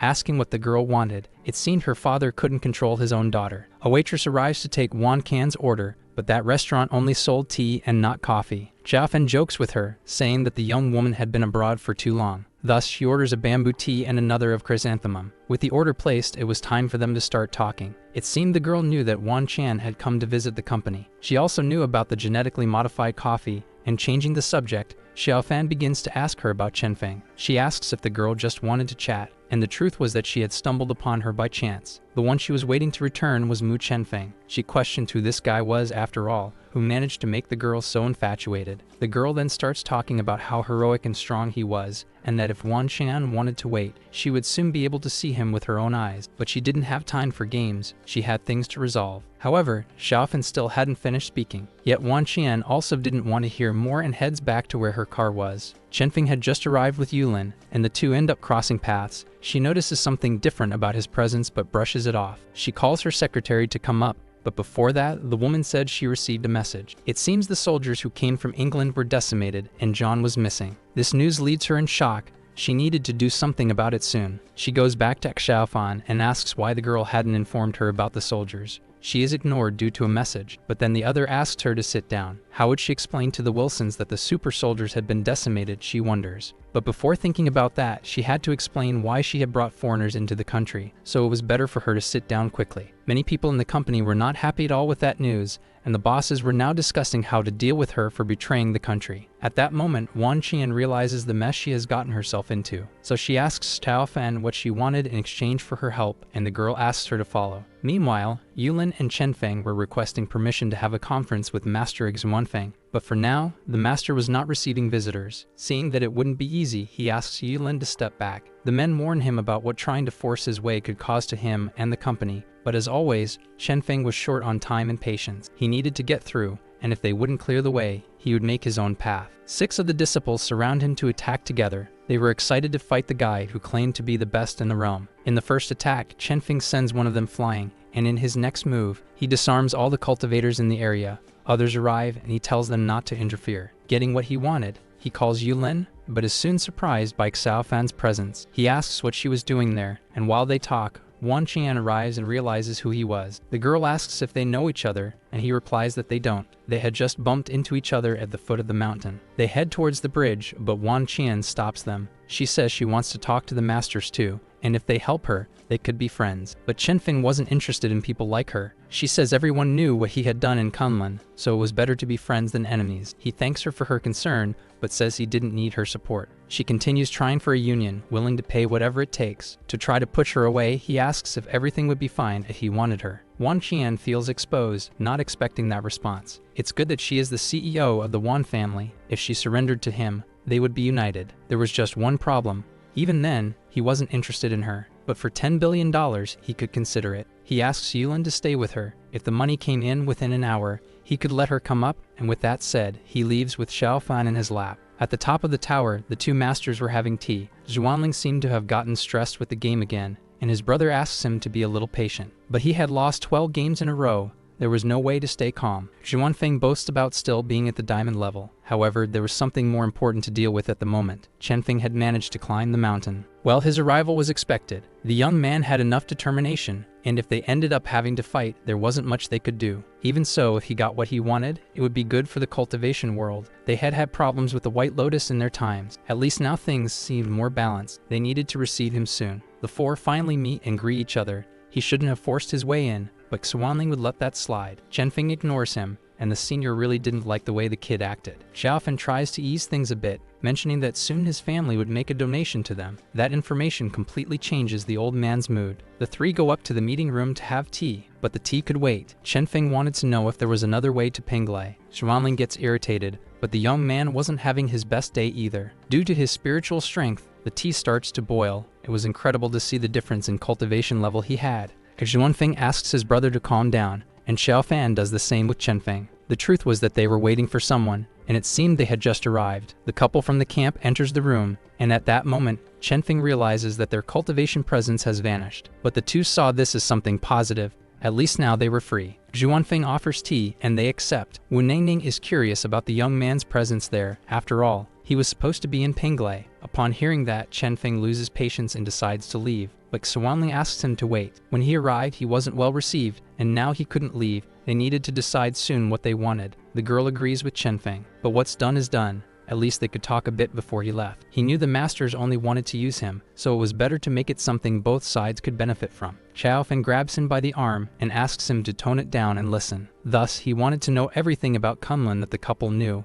As long as they didn't break any rules or do anything illegal, the Wu family would grant them a wish after they shared. But they just wanted a peaceful life. Getting straight to the point, there really was a second way to Penglai through the Northern Sea. However, that sea had been transformed into an island over the years. The 2 question. Well, the truth is that this entrance was hidden by an ancient barrier formation. In addition to dealing with this barrier, they would also have to contend with Samyo, the goddess of chaos, who was trapped in this region of Penglai, and if she escaped, it would be a big problem. If Mu Zhuanfeng inadvertently let that happen, the whole world would be against him. But whether a god or a beast, if they tried to block his path, he would crush them without mercy. But if it was that dangerous, why were they telling him everything instead of blocking him? Well, if the energy continued to decline and Samyo escaped in the future, no one would have the power to control her, so they preferred to take the risk and ensure the return of spiritual energy. He then asks why the 2 hadn't tried that path when they were younger, but Xuanfeng didn't want to talk about it. Since he had already obtained the information he wanted, it was time to leave, and as soon as he steps out, Xiaofan runs after him. It seems that Wan Qian had managed to fulfill the agreement, but Yulin says it wasn't quite like that. A man approaches and introduces himself as the head of the Pingyang Pavilion of the Northern Sea. This was good. He needed to go there in a few days, but it wasn't quite like that. That region belonged to northern China, and Zhuanfeng didn't have permission to enter. He asks Yulin if what the man was saying was really true, and she replies that yes, they only had power in the northwest region, and he hadn't mentioned that he was also one of the leaders of the Northern China Company. Because he made his fiance's life difficult, he was determined to make his life difficult in return. Well, whether he wanted to or not, Chen Feng would find a way to go to Pingyang in a month, and he could already go prepared as he would not be well received. But the young man was not asking for his opinion, he was just informing him. The guy starts to get irritated with Mu Chenfeng's demeanor, but if the Zhengi Peak couldn't stop him, Pingyang would be nothing. At that moment, the man loses his patience and charges, but Yulin steps in front. However, the impact was stronger than she expected. He praises the girl for being able to step in front of him.